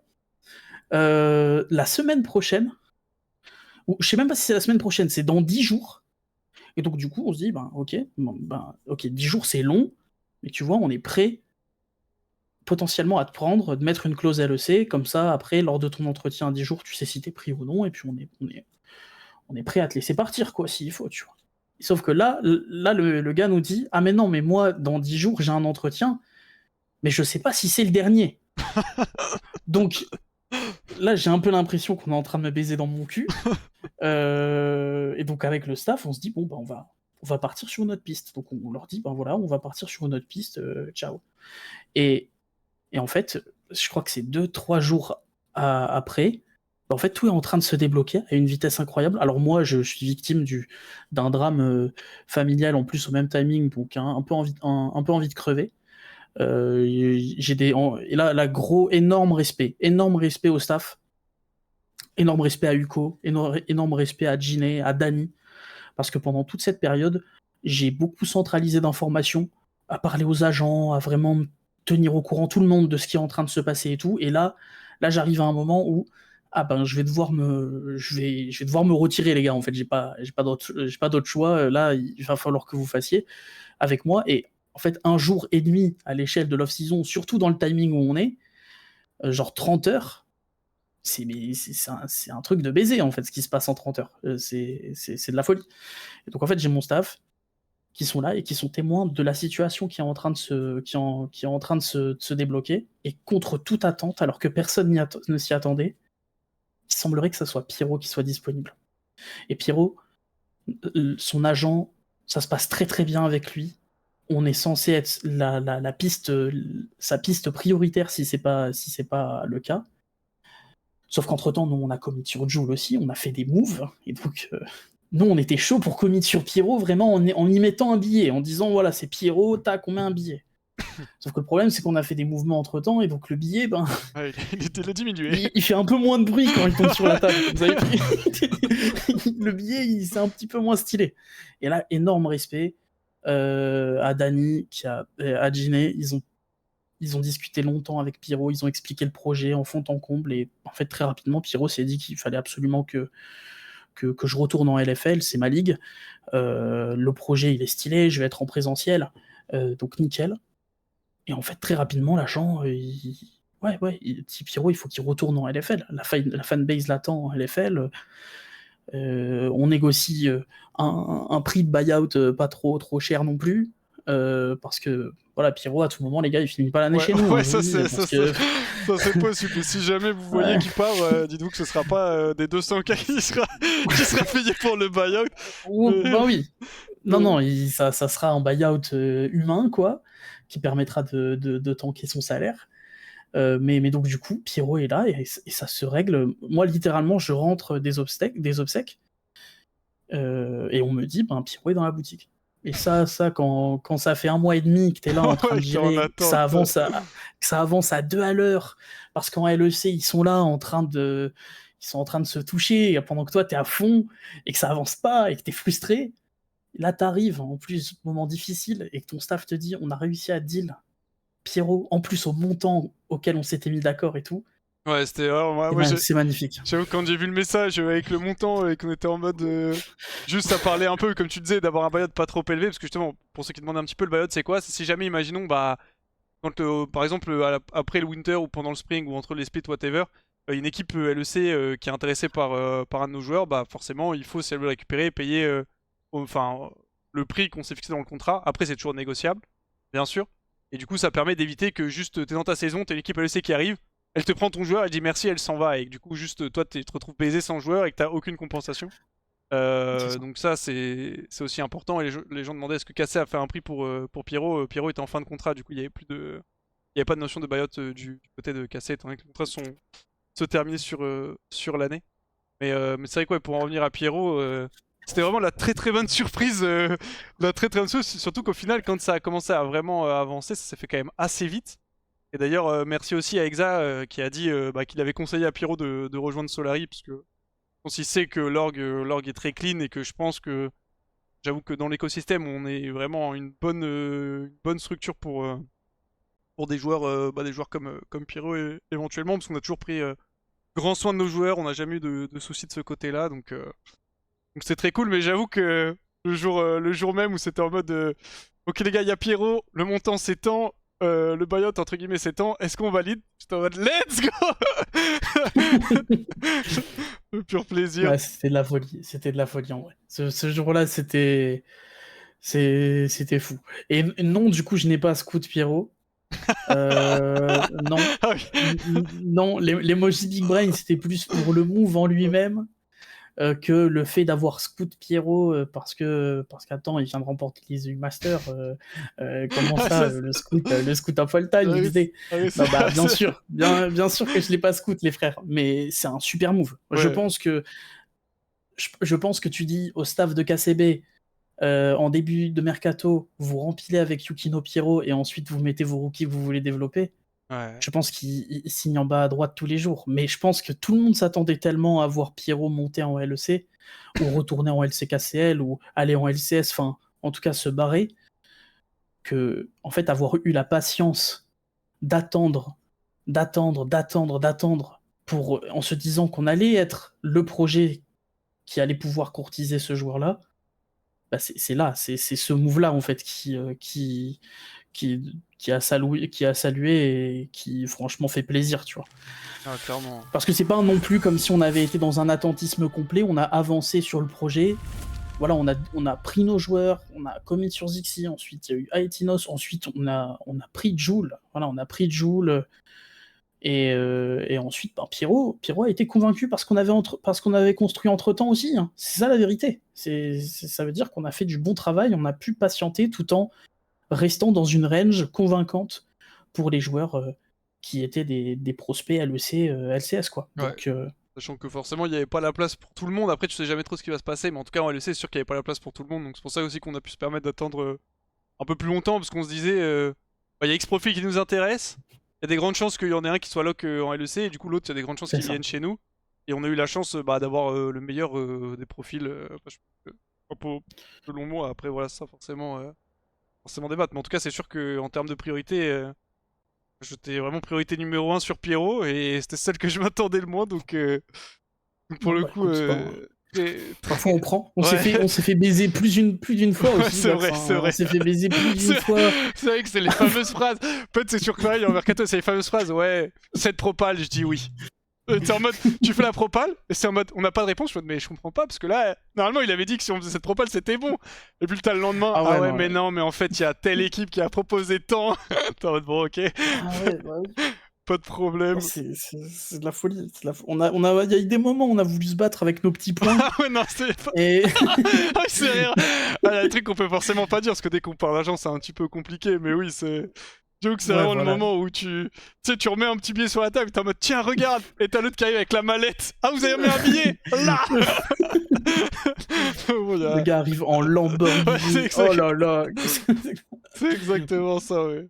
Et bon, j'ai vu aussi des gens qui demandaient pourquoi est-ce que Pierrot est pas reparti chez Cassé vu que il était pas en LEC. Je pense que comme la majorité, pas de toute façon ce que t'as dit vite fait Blasios, mais comme la majorité des équipes, tout le monde s'attendait à ce que Pierrot monte et Cassé a avancé en fait sur son mercato. Je pense aussi pour ça qu'ils ont Bien sûr. lock rapidement leur rookie et que du coup bah après ils ont récupéré, bon selon les rumeurs bien sûr, mais Prime en support. C'est bah du coup ils s'attendaient pas à ce que Pierrot soit toujours disponible. Et du coup ils ont juste avancé sur leur mercato parce que eux je pense la priorité de Cassé là c'est surtout former des joueurs pour la LEC. Et que du coup ils se sont dit bah nous on veut des rookies donc pas besoin d'attendre ou de faire la meilleure équipe sur le papier en LFL. Et ce qui est aussi positif pour nous parce que ça a ouvert des opportunités derrière. Clairement. Après, là, les gars, je parle en le nom de Cassé. En vrai, je vous parle. En fait, je vous présente la vision que nous, on a quand Oui, on analyse le marché et on se dit, OK, Cassé a décidé de commit sur Prime parce que, parce que Prime, c'est un joueur d'expérience qui a tout vu, tout vécu dans l'e-sport et qu'ils veulent développer des mecs un peu rookie, un peu niche. Donc, du coup, ils décident de go sur Prime. Prime qui, au même titre que Zixi, en fait, quelque part, Prime est un mec qui allait être contesté. mm. C'est un mec qui clique correctement à League of Legends et qui a énormément de bouteilles. Donc, moi, je comprends totalement Cassé qui se dit ah ouais, nous, en fait, on va pas jouer ce game-là, en fait. On va pas jouer ce game. On va prendre le tonton dont on a besoin dans le roster et go, quoi. Parce que, parce que la vérité, c'est que si Pierrot, il va chez Fnatic, que les autres options elles vont autre part, style en LCS ou Bah, dans au d'autres Brésil top aussi projets, potentiellement. bah, en fait, tu te retrouves, voilà, tu te retrouves avec Kotei en support, quoi. Donc aussi, eux, ils Ouais, il faut veulent un avancer. projet qui soit cohérent, tu vois. C'est ça. Et après, comme tu disais, c'est notre vision à nous, mais ça se trouve, eux, ils ont pris cette décision pour d'autres raisons, parce que tu sais jamais vraiment Bien sûr. Bien comment sûr. fonctionnent les équipes. Mais ouais, c'était un petit peu l'idée. Du coup, bah forcément, Pierrot, opportunité de Pierrot. Il y a quelqu'un aussi qui demandait est-ce que les joueurs sont consultés, les joueurs qu'on a déjà lock par rapport au profil. Et bien sûr aussi qu'on parle un petit peu aux joueurs. Bah, typiquement, on parlait du fait que Etinos voulait jouer avec des Coréens, ce genre de choses. L'idée, c'est de créer aussi un collectif qui a envie, entre guillemets, de jouer ensemble. Et surtout, tu peux pas mettre deux joueurs qui veulent pas jouer ensemble. C'est surtout ça, en fait.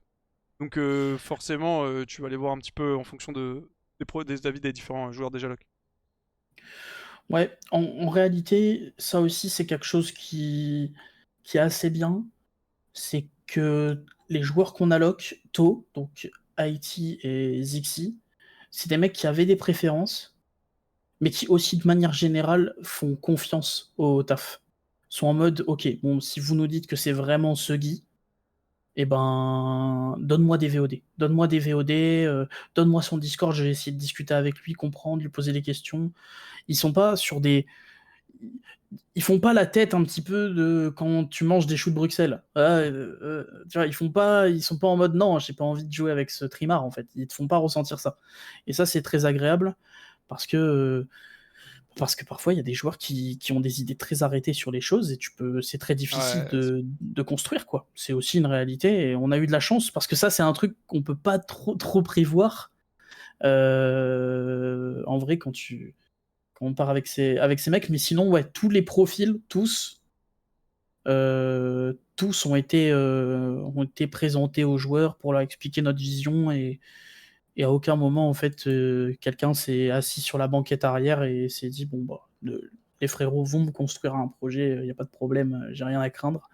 Non, non, ils ont été là. Et d'ailleurs, c'est surtout pour la top lane, en fait, hein, qui a eu des vrais. Et ça va peut-être vous étonner, les gars, parce que moi-même, ça m'a étonné. Mais pour la top lane, il y a eu des vraies demandes explicites pour jouer avec un certain top laner ouais, alors il a pas encore qui, été qui, annoncé, donc qui peut-être jouera pour nous, ouais, mais vous serez surpris. on peut pas bien sûr dire qui c'est pour le moment, mais voilà, il y a eu certains tweets, donc normalement vous savez plus ou moins, mais effectivement, un choix aussi, je pense, voilà, les deux choix, on va dire éventuellement les plus contestés, c'était top et mid, enfin en tout cas sur quand je parle des retours sur Twitter. Euh, Et pour le coup, en fait, c'est chiant parce que je peux pas trop parler du profil sans dire qui c'est.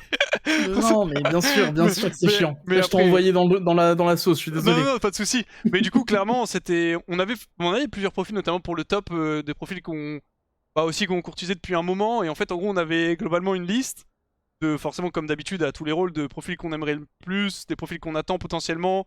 Et on considérait que c'était pas nécessaire de se précipiter non plus au top, tant que nos options restaient ouvertes. Et que du coup, bah, forcément, imaginons, on considère un ou deux joueurs et que c'est un ou deux joueurs d'un coup ils nous disent, bah écoutez, moi je vais aller signer là-bas. Là, ça commence à devenir compliqué. Mais, euh, mais du coup, le joueur qu'on a signé faisait partie des options qui restaient très hautes qu'on attendait, parce que c'était un joueur qui a l'air très compétent. Et effectivement, bah, quand t'as un roster avec 4 joueurs qui est déjà prêt et que t'as plus qu'à mettre la dernière pièce, qui est donc la top lane, bah tu vois un petit peu la vie de l'équipe et forcément tu leur demandes un petit peu ce qu'ils en pensent. Et pour le coup, c'était une vraie volonté et c'était un choix même de l'équipe de se diriger vers ce profil. Tu peux dire c'est qui selon les rumeurs? Ok. Alors selon les rumeurs, le top laner serait Kryze. Alors ce reste des rumeurs bien sûr, mais donc qui a joué un petit peu pour nous. Et donc une autre question aussi que j'avais vue dans le chat, je suis un peu dans tous les sens, mais c'est ok. C'était du coup pourquoi est-ce que selon les rumeurs bien sûr continuer avec Kryze alors que j'avais annoncé un peu ma volonté de repartir de zéro.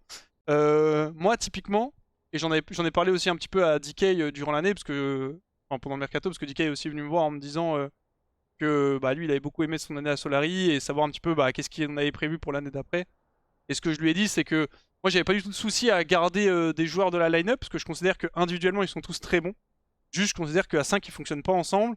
Et c'est ce que j'ai dit à DK, j'étais en mode bah moi j'ai pas de souci à garder un joueur et deux c'était vraiment le maximum parce que j'avais envie vraiment de changer la dynamique qu'on avait eue et de complètement casser un peu les habitudes on va dire de travail.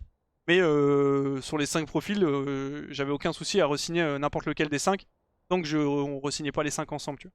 Et typiquement par rapport à Kryze, c'est aussi j'ai vu qu'il y a pas mal de gens qui étaient en mode ouais, on fait une bonne équipe entre guillemets. Enfin, il y a des gens qui étaient en mode ouais, on fait une bonne équipe, on met Kryze derrière. Les gars, je sais pas si on a vu les mêmes games, mais Kryze a fait, même si indépendamment de mon avis, mais vous pouvez juste regarder les stats en termes de performance, il a été vraiment très bon sur les 2 dernières années qu'il a fait chez nous. C'était toujours un joueur très constant, très solide. Et pour le coup, en plus de ça, l'avantage aussi de Kryze, c'est que c'est un joueur qui peut fit dans la grande majorité des rosters. C'est-à-dire que c'est un joueur qui va vraiment s'adapter plus ou moins à l'équipe et que du coup un bon profil à amener en 5ème parce que tu sais que quels que soient tes 4 joueurs, il va fit et il va combler un petit peu les trucs qui sont nécessaires. Ouais, après, je sais pas si tu veux rajouter des trucs. Non, non, bien sûr, juste je remets les choses dans l'ordre un peu dans mon esprit parce que la top lane, ça a été un truc un petit peu compliqué. Enfin, un petit peu compliqué, non, pas Ouais. vraiment, mais en fait, on a envisagé lors de la construction du roster de, après Zixi, partir sur un top. On voulait faire la chose dans l'autre sens parce que justement, on savait que le mercato support allait durer très longtemps, très longtemps, et donc en fait, on se disait, on va faire le top side, et ensuite, on va terminer par le support qui lui choisira son ADC. On s'est dit ça dans un premier temps. Sauf que le support qu'on voulait aller, le top laner qu'on voulait aller chercher, les top laners qu'on voulait aller chercher, qu'on considérait, eux, avaient énormément d'offres. Énormément. Étaient considérés par tout le monde déjà. Parce qu'on était déjà peut-être une semaine ou une semaine et demie après Zixi, donc tout le monde s'était réveillé. Donc les top laners que je vois dans le chat, par exemple, étaient Très très contesté. courtisés. Très contestes. Donc du coup, nous, on a changé de fusil d'épaule et on s'est dit qu'on allait prendre le truc dans l'autre sens. Et donc, en fait, on arrive au top laner, et il y a encore pas mal de choix. Bon, la piste qu'on envisageait, on apprend assez rapidement qu'elle ne sera bientôt plus disponible puisqu'une équipe très gourmande veut s'en saisir. Et en fait, très rapidement, la Kryze est un mec très intéressant pour nous. C'est un mec très intéressant parce que Dany a extrêmement confiance en lui dans un premier temps, dans le quotidien, pour travailler avec lui. Dans un deuxième temps, c'est aussi un mec qui a très bien performé avec Solari les 2 dernières années. j'estime en plus qu'il a performé en étant peut-être... je vais pas donner un pourcentage parce que sinon on va m'attraper ma veste pseudo-scientifique avec mon pourcentage sorti du cul, mais je pense que on passe à côté en tout cas du potentiel de Kreis parce qu'il n'est pas dans les conditions et dans l'environnement qui lui permet vraiment de jouer complètement libéré. Et l'autre chose, c'est que Kreis, c'est pour les Coréens, c'est un kaiju. C'est un monstre des océans, le mec. En fait, il faut vous dire, ça m'a beaucoup surpris, parce qu'en fait, MNS, dont vous vous rappelez peut-être, MNS, le grand MNS de Cloud9, en fait, selon MNS, Kreis est le meilleur top laner qu'il a jamais eu de sa carrière. Donc en fait, MNS répand la parole divine auprès du clan coréen et dit non mais les gars, si vous avez l'occasion de jouer avec Kreis, jouez avec Kreis, parce que c'est le GOAT ce mec, c'est vraiment une folie. Et quand en plus, derrière, bah du coup, c'est étonnant, et donc il faut qu'on double-check un petit peu les infos, et quand Kreis est adoubé par des mecs comme Mainter, par des mecs du top ERL, parce que les mecs veulent se renseigner, et qu'à chaque fois tout le monde met du respect pour ce bonhomme au top, parce que dès qu'il le croise en solo queue, c'est de la folie. En fait, tout le monde a envie de jouer avec Kreis, et déjà que c'était une priorité très haute pour nous, bah, le fait qu'en fait on se retrouve avec un roster qui littéralement veut que le gars vienne, juste ça allait très très vite. On a considéré aussi d'autres profils, mais enfin voilà, on a averti qu'on avait une option prioritaire sur qui on allait se positionner. Les autres profils avaient encore beaucoup d'offres sur la table et demandaient beaucoup de temps, donc dans cette mesure-là, non, on patiente pas plus et on veut juste travailler avec notre mec. Maintenant, est-ce qu'on travaillera avec lui? On ne sait pas. C'est des rumeurs. C'est des rumeurs. C'est toujours des rumeurs. Mais voilà, vous avez un petit peu aussi le pourquoi du comment. D'ailleurs, concernant DK, par exemple, dans un scénario, on aurait très bien pu repartir avec DK au début de saison, quand on est en train de faire la mise en place, et se dit potentiellement, on va partir avec des rookies, avec des mecs et tout ça. Avoir un DK qui est capable d'instaurer une éthique de travail, un leadership et de faire tout un tas de choses, pourquoi pas? Franchement, pourquoi pas? Mais on a pris une autre direction, et dans cette direction-là, DK ne faisait plus partie des plans. Mais oui, en fait, DK, Kreis, c'est des mecs, ça reste des bons joueurs de League of Legends. C'est pas voilà, c'est pas faire table rase juste pour non, oui, bah c'est pas pour régler des traumatismes en fait. Après, je peux comprendre parce que j'ai vu, je crois que c'était Joe Quinn dans le chat qui disait que forcément, entre guillemets, t'as envie un peu de renouveau en tant que fan et de voir un petit peu, entre guillemets, de changement par rapport aux rumeurs de Kreis. Et c'était aussi pour ça que, bah, notamment, le profil de DK, pour moi, et je leur dis, les 5 joueurs qu'on avait cette année, c'est 5 joueurs qui, pour moi, ont clairement le niveau pour gagner de la LFL. C'est juste un 5 qui fonctionnait pas trop ensemble. Et DK, je trouve, c'est un joueur qui va surtout briller quand tu construis un projet autour de lui et que tu fais en sorte qu'il soit un petit peu la pierre angulaire du truc. Je peux me tromper, bien sûr, mais c'est comme ça un peu que je vois les choses. Et du coup, c'était aussi... bah, pas la direction qu'on a pris instantanément, parce que vu qu'on voulait un peu partir aussi sur quelque chose de nouveau, si tu veux partir sur quelque chose de nouveau, tu vas pas forcément reconstruire tout autour d'un joueur, et plutôt tu vas considérer les profils et voir après s'ils peuvent fit. Et donc c'était pour ça. Medicae, de toute façon on l'a déjà vu, c'est un joueur qui, quand il est dans une situation qui le convient, arrive à vraiment sortir des masterclass et à carry des games tout seul. Il l'a déjà fait sur les 2 ans qu'il a joué avec nous, et pour le coup, c'est un très très bon joueur, même si malheureusement, cette année, on a eu un 5 qui était un peu dysfonctionnel. Ça enlève pas pour autant au niveau individuel de chaque joueur. Vraiment. C'est bien dit. Et donc là, on est complet. On est complet au niveau des joueurs. Du coup, je peux me reposer. Ouais, c'est très bon boulot, Blazo, d'ailleurs. Merci pour ça. Très content du roster que tu nous as cook. Je suis content. Il fait vraiment plaisir. Et d'ailleurs, j'en profite pour prévenir aussi les viewers que, du coup, forcément, bah, en parlant en termes de budget, on a eu forcément des opportunités comme Pierrot, des opportunités aussi comme, selon les rumeurs, bien sûr, de Kreis.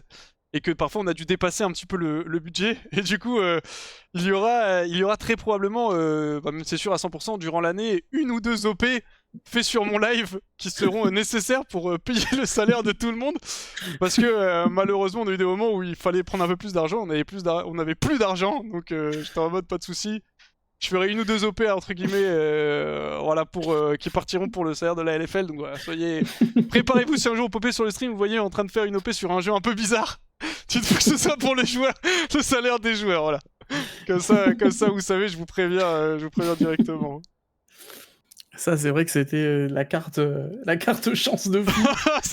Ah, ça a fait plaisir, ça a fait plaisir. Pour arrondir un peu les angles, ça a fait qu'on a pu clore tout ce bordel. Ouais, c'était toujours un peu compliqué parce que autant l'année dernière on avait un peu plus de marge, mais là vous le savez la situation financière de Solari est très tendue.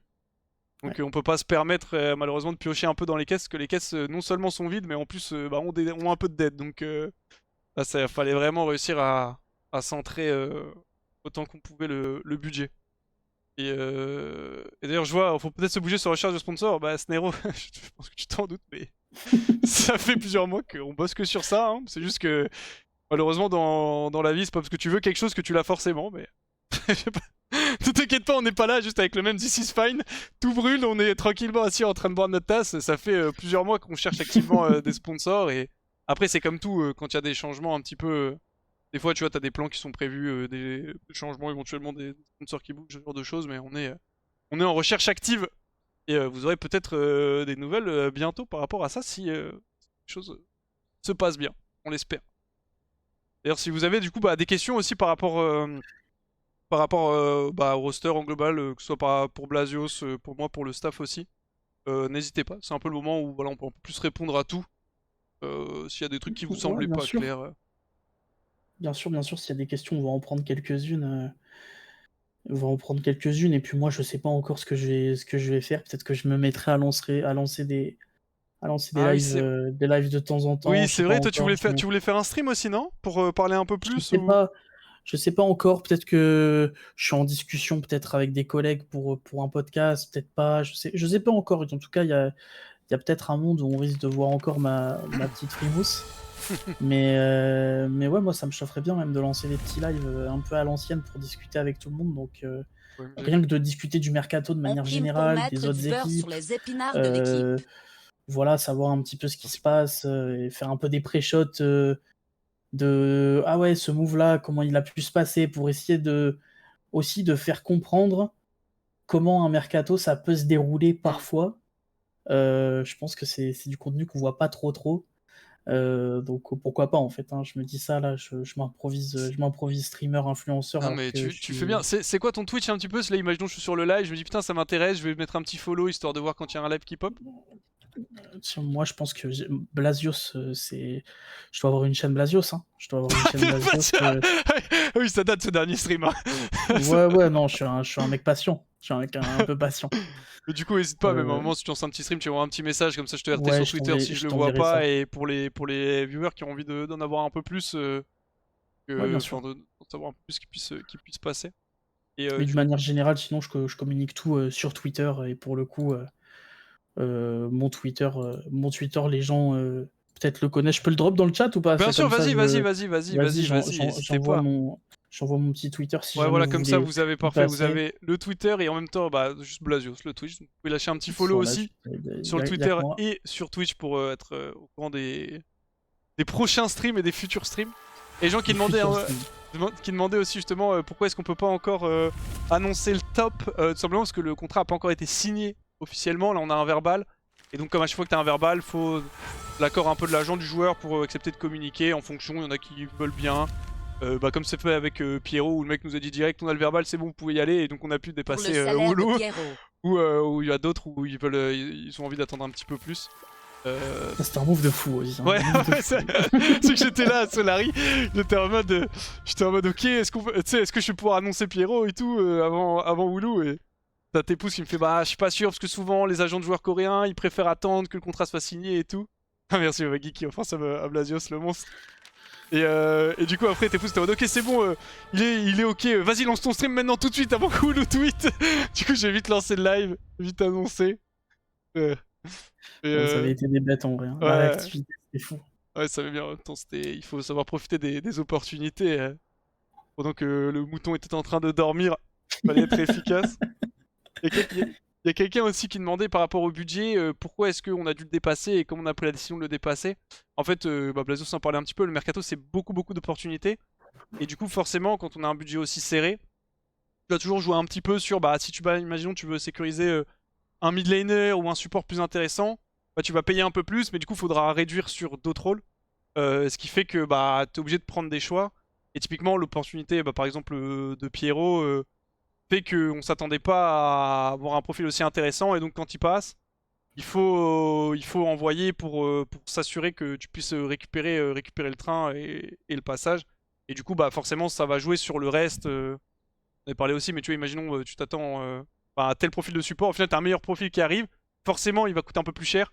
Tu te positionnes dessus, tu le récupères, mais donc tu vas payer moins cher à côté. Et ce qui fait que bah, tu as des opportunités et il faut pouvoir les saisir. Et donc, c'est pour ça qu'il y a des moments où on est en mode, bah, typiquement, enfin, voilà, que ça a pu arriver d'augmenter un petit peu le budget artificiellement, on va dire. C'est ça. Et puis aussi, respect à tes pouses, parce que je me suis un petit peu, j'étais un peu taquiné en disant que c'était le dragon de Komodos, le Ah, Tador. Mais en vrai, gros respect, parce qu'en fait, il donne les clés un peu de l'off-season à un prestataire, comme il aimait bien m'appeler, hein. Je suis un prestataire. C'est moi. Et franchement, il m'a super bien accompagné. Beaucoup de rappels sur les hauteurs de budget, sur combien ça coûte vraiment, parce que moi aussi, j'arrive avec mon expérience et avec toute ma bonne volonté et ma conscience professionnelle pour faire les choses, mais à chaque fois, il remettait voilà, les bonnes interrogations pour être sûr vraiment qu'il n'y ait pas de dépassement. Et ça a été un bon, ça a été un bon, comment dire, un bon tuteur, mais pas au sens tuteur de stage, mais le tuteur des tomates, quoi, pour bien suivre le budget. Donc ça, non, c'est pas l'horrible dragon qui veut pas dépenser un copec, c'est plus, il fait très attention justement à ce que on n'ait pas la folie des les grandeurs et qu'on se mette à flamber en se disant, oh, il y a une opportunité de fou, il ouais. faut y aller, go. Et donc en fait, vraiment avec d'un côté moi qui disait non, mais là, c'est l'opportunité, il faut y aller, il faut mettre le bifton et tes pouces de l'autre côté qui disent attention, ça peut vraiment coûter un petit peu plus cher et tout. Ça a donné un bon équilibre et ouais, ça a été sympa, d'autant plus qu'il me connaissait pas, le frérot, donc ça montre quand même une bonne ouverture. Et si on est amené à retravailler ensemble, ben, j'espère qu'il sera encore plus en confiance et qu'il saura un petit peu que je fais attention à certaines choses et tout. Ouais, c'est pour le coup, Mais clairement. chapeau, quoi, parce que ça doit pas être facile de votre. Ah, c'est. De... Ouais, C'est dur, quoi. surtout que, ouais, on a. Bah, là, enfin. Effectivement, on est obligé de s'assurer que. Parce que comme tu le dis, t'as toujours tes prévisions un peu budgétaires et tout, et t'as des opportunités, et tu peux vite t'emballer. Typiquement, bah, c'est aussi ce que j'avais dit à Exa quand Exa il m'a envoyé un message en mode ouais, est-ce que par hasard vous cherchez toujours un ADCARI si j'ai rien en LEC? Et je lui ai fait oui, bien sûr, avant qu'on signe Etinat. Et je lui ai fait oui, bien sûr, par contre, les salaires en LFL ils sont diminués pour bien le préparer, que bah, forcément t'as des profils que tu peux pas avoir en fonction Ouais, du prix des différents profils. Et que bah, là aussi, on est sur une situation où le budget est très serré, donc faut qu'on s'assure qu'on le dépasse pas. Et que, ouais, comme tu le dis, au final, tu vois, tu vas prendre un joueur coréen, mais bah, il faut penser au visa, il faut penser au moment où tu vas amener le joueur sur place, donc c'est des trucs à prendre en compte aussi. Donc, c'est ça. on peut évidemment pas vous donner le montant, parce que quelqu'un demande vous donner des. Enfin, un peu, je sais pas si j'ai envie de donner des fourchettes, mais on peut pas vous donner le montant, mais disons que ce que je peux dire, c'est que le salary cap est connu en LFL est de 250 000. On en est, on n'y est pas. Mais c'est Ouais, pas. on le voit de loin, là. Ouais, On le voit. c'est voilà, c'est tout ce que je peux vous dire. Tout ce que je peux vous dire. Après, forcément aussi, c'était une volonté de notre part d'avoir une infrastructure où on loge les joueurs et on leur fournit bah, logement et nourriture, qui fait que forcément, ça fait aussi que les salaires doivent être un petit peu plus bas, parce que quand t'as pas besoin de payer des logements et de payer la bouffe à tes joueurs, tu peux te permettre de les payer un peu plus cher par rapport à d'autres équipes. Mais bah du coup, t'es potentiellement un peu moins attractif aussi pour les joueurs. Voilà. C'est quoi un salary cap C'est à peu près ça. Ouais, Je viens de voir, là, il y a plein de questions, là. ouais. Alors le salary cap, c'est en gros le montant que tu ne peux pas dépasser pour le salaire des joueurs. Et 250K, c'est pour les joueurs. C'est-à-dire que tu peux pas payer tous tes joueurs ne peuvent pas être payés salaire combiné plus de 250K par an. Voilà. Alors, j'ai vu une question par rapport aux Coréens, quand est-ce qu'ils arrivaient.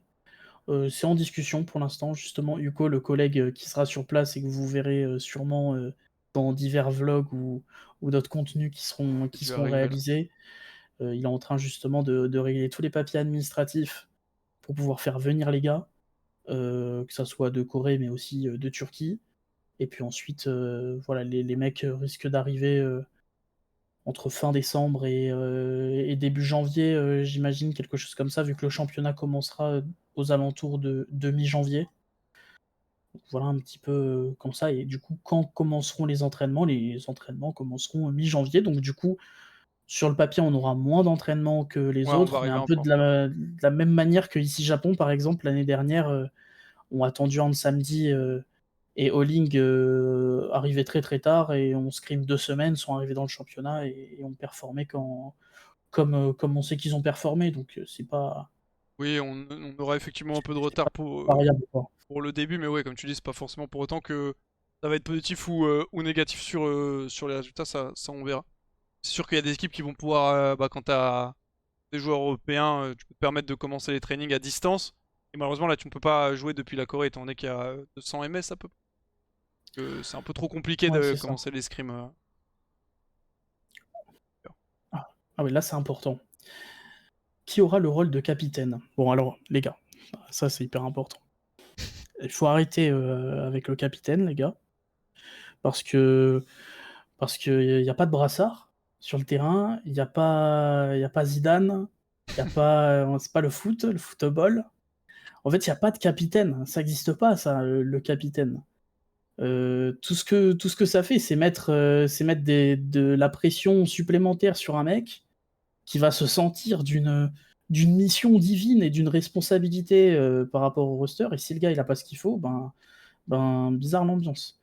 En fait, juste le roster va évoluer et on verra ce qui se passe. En fait, tout s'organise de manière assez naturelle à chaque fois dans une équipe de League of Legends. Alors, oui, parfois, je viens de voir Steelback, hein. Par exemple, Steelback, on a travaillé avec lui l'année dernière.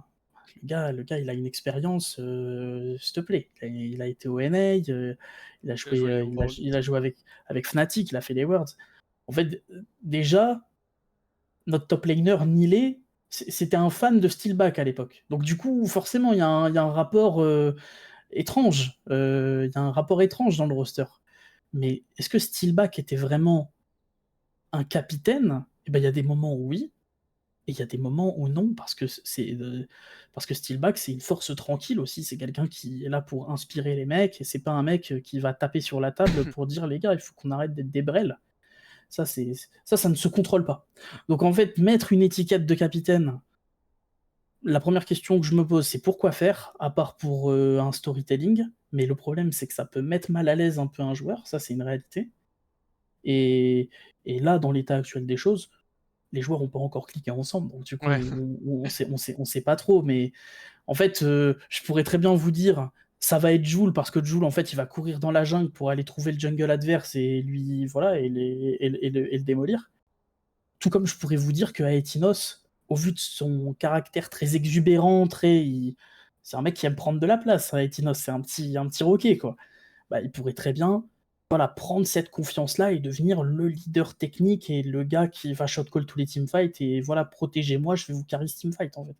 Mais on ne sait pas encore vraiment comment ça va prendre, comment ça va se passer. Et c'est des dynamiques de groupe. Moi, je pense que le vrai capitaine, ça va être Dan en fait. Et c'est ça qu'on va attendre de lui. C'est que le gars, il a vécu énormément de choses en LEC, il a un super knowledge, il est backup par Jiné, qui est un rat de laboratoire de League of Legends.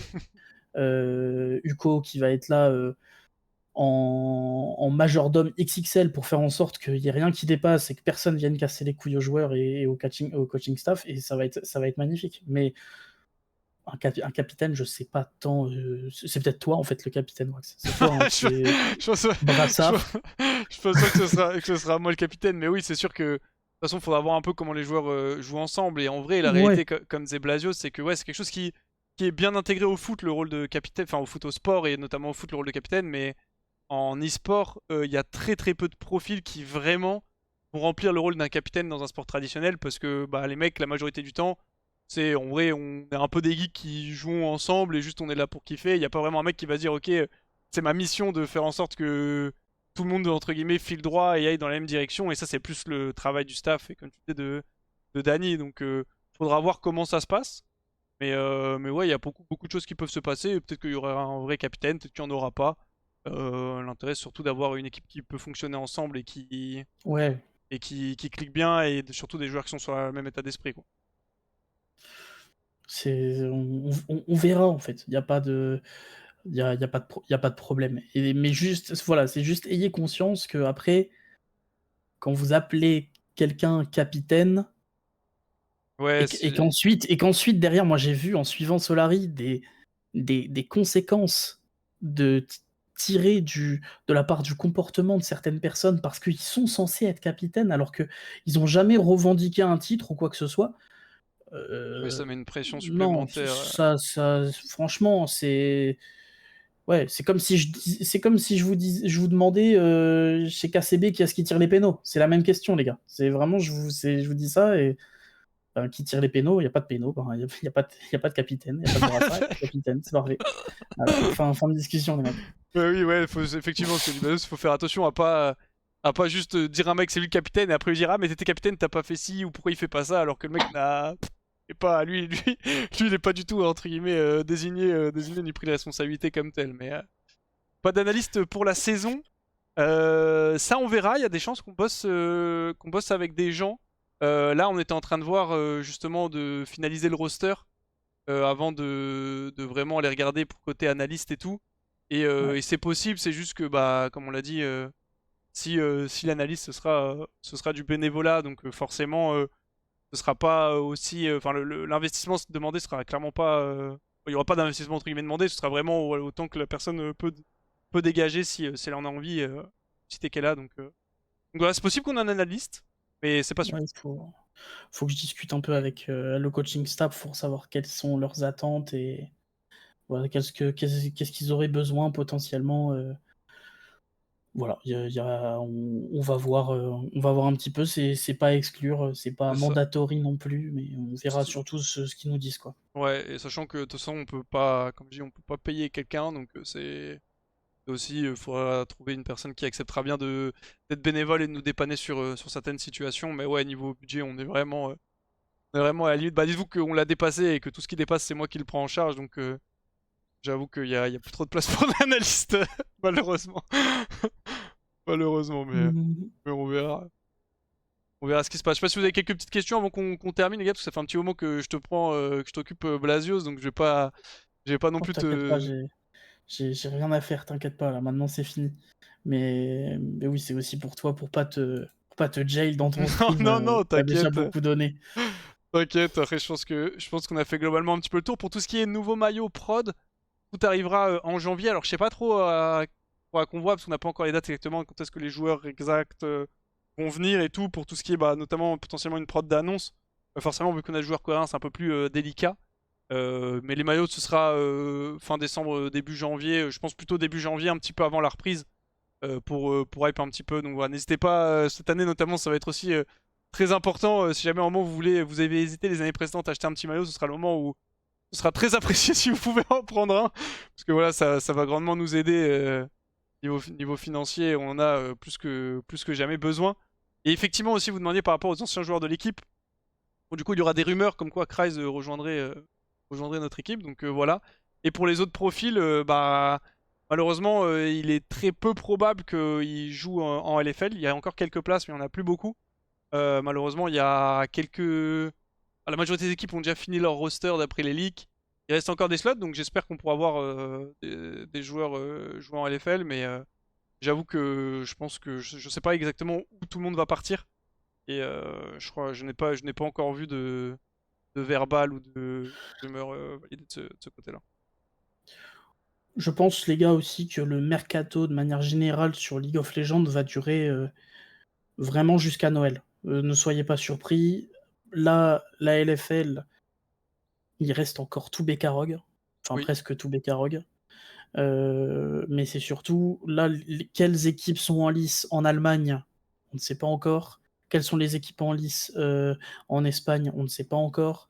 parmi les ERL mineurs, donc pour ceux qui ne sont pas familiers avec le format, c'est-à-dire les petits championnats des autres pays, style la République tchèque et la Slovaquie, la Grèce, tout ça, ben, c'est des formats qui sont encore à l'étude maintenant, donc on ne sait pas quelles équipes il y aura, combien il y en aura, et donc ça, mine de rien, ça reste de l'emploi pour les joueurs professionnels, quoi. Donc je pense qu'il y a beaucoup de choses qui vont se décanter au fur et à mesure, et on en a pour au moins encore un bon mois, le temps de savoir vraiment ce qui se passera. Et ben, j'espère que les petits pères de l'année dernière Ouais. trouveront un projet qui leur plaira, parce que je pense qu'ils ont encore des choses à montrer, que c'est des super joueurs, malgré le fait que l'année dernière ça n'a pas marché, ça reste des mecs qui cliquent correctement à League of Legends, il faut doser quand même. Et clairement, j'espère aussi qu'ils auront des bons projets et des trucs cool, quel que soit l'endroit où ils jouent, parce que c'est que des bons gars, pour le coup, vraiment que des bons gars, et malheureusement, ça n'a pas fonctionné en tant qu'équipe, mais c'est aussi la vie, ça arrive, c'est pas pour autant que les joueurs ne sont pas bons. Et du coup, par rapport, est-ce que les teams influenceurs font peur au vu de certaines rumeurs? Bah, les gars, il y a des grandes probas qui est une équipe, bah en fait, tu peux quasiment faire une équipe de 5 joueurs LEC. Donc, il y a une proba non nulle que cette équipe joue en LFL, et elle est effectivement terrifiante. Elle est effectivement terrifiante Elle parce est que terrifiante. t'as moyen vraiment de craft une team qui sur le papier est top LFL. Donc on verra bien ce qui se passe, à quel point il y aura, combien d'équipes d'influenceurs, est-ce qu'il y en aura ou pas. Pour le moment on n'a pas beaucoup d'infos. Donc on verra de ce côté-là. Mais ouais, il y a pour le moment... Ah désolé, il Oui. y a la pub qui pop. Ah, petite pub. Faut payer le Tu te fais roster. plaisir, tu te fais plaisir, mon gourmand. Allez, envoyez Faut les bien prendre, payer, les gars. Allez, faut bien c'est le payer le moment. roster. C'est le Non, moment, les gars. mais ouais, pour le moment, t'as quoi? T'as Adam, Targa qui ont pas d'équipe. Bah, il y a Exa aussi. Alors, il y a toujours une place chez Fnatic en ADC, mais on sait pas si Exa va jouer ou pas. Il y a Jean... Exa, il y a Niski. Ouais, il y a Niski, les gens parlaient de Wipo. Donc, clairement, effectivement, il y a Saken, Kabo. Donc, t'as vraiment beaucoup de profils qui peuvent être très, très, très dangereux. Et ça m'étonnerait pas qu'il y ait une team influenceuse XXL en LFL, voire potentiellement deux. Donc Il on y a deux verra. slots, d'après ce que j'ai compris. Ouais, on verra. Faudra voir aussi exactement ce que fait Riot et Webedia, mais on verra. Mais c'est vrai qu'à Ouais. tout moment, t'as une line-up qui pop. Fait Ouais, peur. on attend de voir un peu le format déjà, précisément. Et puis en toute honnêteté, les gars, l'enjeu là de l'année, ça va pas être le Winter Split, Oui, hein. Disons-nous les choses telles qu'ils sont, parce que j'ai pas envie que voilà, ça se mette à espérer je sais pas quoi. Le format, il y a beaucoup de volatilité de ce qu'on entend pour l'instant, c'est encore à confirmer, il y a énormément de volatilité. Pour vous donner un ordre d'idée, on peut tomber sur une run où potentiellement voilà, ça tombe sur l'équipe McDonald's voilà, qui a bien mangé longtemps au McDonald's et qui est particulièrement lourde. Et dans ta poule, t'as Gallions par exemple. ouais, ça peut McDonald's être. Veillez le plus sommeil Gallions, tranquille et le cul de l'ambiance Glasio. peut être bizarre, fin de parcours, et ensuite on prépare la suite de l'année. En vrai, la vraie Ouais, année compétitive, c'est le Spring et le Summer, les gars. C'est le Spring et le Summer, c'est ça qu'il faut avoir en ligne de mire. Ce qu'il y a avant, ça va être un petit tournoi sympa, où on va avoir des bien sûr. influenceurs cliqués, où on va avoir un format un petit peu spectacle.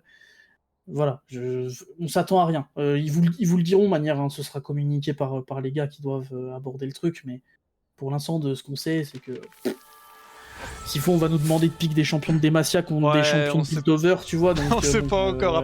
À part évidemment si on gagne. Si on gagne, bien sûr, c'est la plus grosse ouais, si on compétition gagne, ça jamais, compte. jamais créée. Ça compte, les gars. C'est un titre. Jamais créé, mais sinon voilà. Non, en vrai de vrai, hors troll, c'est sûr que le Winter, c'est toujours. Le format, en tout cas pressenti, sans que tu le disais, assez volatile. Donc on verra. Peut-être ça passera bien, peut-être ça passera pas bien. Mais c'est surtout le Spring et le Summer, il faudra voir Ouais. ce qu'on vaut. Et on aura aussi eu un peu plus de temps pour travailler et créer une cohésion d'équipe. Donc on verra bien. Mais hâte en tout cas que ça commence.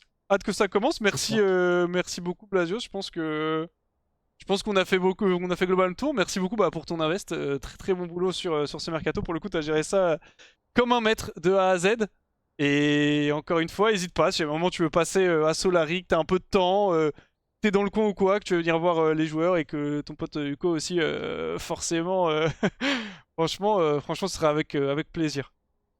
Bah ouais, bah merci beaucoup pour l'opportunité. Il y a peu d'équipes qui se seraient mouillées à faire ce que vous avez fait. Donc je passerai, bien entendu, à Tours. Moi, j'y ai passé un an Nice. à Tours d'études. J'ai quelques petits coins sympas. Je suis connu comme le loup blanc dans certaines places. Donc du coup, j'y La passerai bête. bien volontiers. Et s'il y a des fans Solari qui sont du côté de Toulouse, n'hésitez pas à vous manifester pour qu'on fasse des petites viewing parties de temps OMG. en temps. Ça bouge pas assez du côté de Toulouse. Essayez de vous organiser. Moi, je me retrouve à aller dans les viewing parties de cassé pour voir un peu de League of Legends. C'est absolument honteux. Et essayons de s'organiser quelque chose à Toulouse. Il y a des endroits et tout. On va trouver quelque chose. OMG, incroyable. Vas-y, bah écoute, Blasios, merci encore. Je te souhaite une très bonne soirée et on se tient au courant de toute façon pour la suite. Plein de bisous à toi et merci beaucoup pour ton temps, mec. Eh ben, merci beaucoup. À la prochaine, les gars. Vas-y, ciao. Hop. Et voilà les amis, vous avez eu un petit peu le tour. Je vais vous inviter encore une fois à aller... tac. Je vous envoie son Twitter. N'hésitez pas à lui mettre un petit peu de follow. C'est vraiment bon pour le coup. Il a vraiment fait du très très bon boulot pour le Mercato. Si vous mettre un petit follow. Il y a son Twitch aussi qui est bah, en vrai, je vais vous l'envoyer aussi. Mais qui est juste le même nom. Alors il disait justement qu'il allait probablement restream un peu. Pour parler un peu plus. Je vous l'envoie aussi si vous voulez lâcher un petit follow pour... être un peu plus alerte sur quand est-ce qu'il relancera un live, parler un peu plus avec lui, plus des détails, ce genre de choses. Bien sûr, on peut pas trop parler salaire exactement, parce que je sais que les gens demandaient. On peut parler salaire précisément, mais voilà, ça vous permet d'avoir un peu plus d'infos sur comment son Twitch, t'as 5000 ans. Bah, tu veux que je dise ça comment, Castor? Il a dit qu'il allait stream justement. Mais je vois, faut savoir un petit peu comment ça s'est passé. La rediff, si vous avez raté ou quoi, sera sur YouTube. Elle popera sur mon YouTube VOD, donc n'hésitez pas à rester connecté. Et sinon, de toute façon, vous avez accès aux rediff gratuits sur Twitch. Mais voilà, si vous lâchez un petit prime, n'hésitez pas. Et écoutez, je pense qu'on a fait le tour. Là, les prochains trucs, moi j'aimerais bien, je vais voir un petit peu justement avec les gars. Il y a Uko qui est arrivé aujourd'hui normalement. Donc je vais voir peut-être qu'il passera un petit peu sur le stream, histoire de parler un petit peu. Et sinon, je vais essayer d'orga avec la team, avoir un jour un joueur. En gros, faire ça sur une semaine, du coup, du dimanche au vendredi. Chaque jour, je voque un petit peu avec un joueur de l'équipe pour vous le présenter. Voir un peu plus. Justement, que vous le découvriez si vous le connaissez pas, que vous ayez un peu plus d'infos sur lui, ce genre de choses. Savoir un peu pourquoi je fais Solari, comment il est, son profil et tout. Je sais juste pas trop quand je fais ça. Il faut que je vois si je le fais. Je pense qu'il y a des grandes chances que je le fasse après le Brésil. Mais je suis pas encore sûr. Je verrai, parce qu'en fait, le truc, c'est vu qu'il y a les OGs le jeudi. J'aimerais bien enchaîner les 5 jours. Bref, je verrai en tout cas. Mais en tout cas, c'est sûr qu'il y aura ça sur le live. Donc on verra quand est-ce qu'on se fait ça. Mais histoire de justement pouvoir connaître un peu plus les gens. Et l'idée, c'est de faire un peu plus de contenu. Je sais pas s'il y aura des in-house aussi qui seront orga, mais si c'est le cas, essayer de vous stream tout ça pour que vous puissiez connaître un peu plus les joueurs, vous attacher aussi un peu plus à l'équipe. C'est vraiment le but de cette année. Avoir un peu plus de liens entre les joueurs et l'équipe, même si je pense que c'est quelque chose qu'on fait très bien à Solari. Je pense que c'est aussi quelque chose qu'on peut faire un petit peu mieux. Donc voilà, on va essayer d'aller un peu plus dans cette direction. Et personnellement, très très content de la line-up. J'espère que vous êtes content aussi de ce qu'on vous a cook. Bien sûr, vous avez des attentes, on verra. J'espère que ça se passera bien. Peut-être que ça se passera bien. Peut-être que ça se passera mieux que ce qu'on attendait. Peut-être que ça se passera moins bien. On verra. En tout cas, on a fini notre travail de off-season. On verra si justement on peut potentiellement combler ça avec... Enfin, pas laisser avec aussi un petit analyste. Moi, j'aimerais bien... J'avais parlé justement à un analyste qui était potentiellement dispo pour bosser avec nous en bénévole, donc c'est extrêmement sympathique de sa part et on était plus focus sur le roster. Là, on va se concentrer, voir un petit peu ce qu'on veut faire là-dessus. Mais, mais voilà, je sais pas exactement ce que vous aurez aussi en termes de contenu froid, genre sur YouTube et tout. Ça, faudra que je vois avec Pouka ce qu'on orga. Mais l'idée, ce sera à moi d'avoir un peu les joueurs qui viennent sur le stream après les matchs, de temps en temps pour parler un peu avec vous, parler de différents trucs, tu vois, s'il y a des questionnements, des machins. Faudra voir. Après, bien sûr, faudra pas non plus empiéter sur la performance et l'entraînement des joueurs. Mais je pense qu'il y aura moyen de regarder des trucs plutôt sympas pour que vous puissiez connaître un peu plus l'équipe et les joueurs. Voilà, voilà, j'espère que ce mercato vous a plu, les amis, que vous êtes un petit peu hype pour l'année qui va arriver. Moi, sur ce, je vais vous laisser sur ce stream. Je vous retrouve demain aux alentours de 15h. D'ailleurs, petite annonce aussi, mais demain 18h, on fera un petit stream avec les collègues, donc Shriek, Marex, Splinter, Stray et normalement Hero. On se fera un petit live sur Rivals, je sais pas si vous vous rappelez, qui était un petit jeu de Roblox FPS vers 18h. Voilà, ils m'ont chauffé, ça repart en live de groupe, donc ce sera probablement ça demain. Mais sinon, quoi qu'il arrive, je vous retrouve demain 15h pour du LoL. Merci beaucoup. Merci beaucoup pour avoir suivi le stream. Et écoutez, je vous souhaite une excellente soirée. Portez-vous bien. Et à demain l'équipe. Ciao.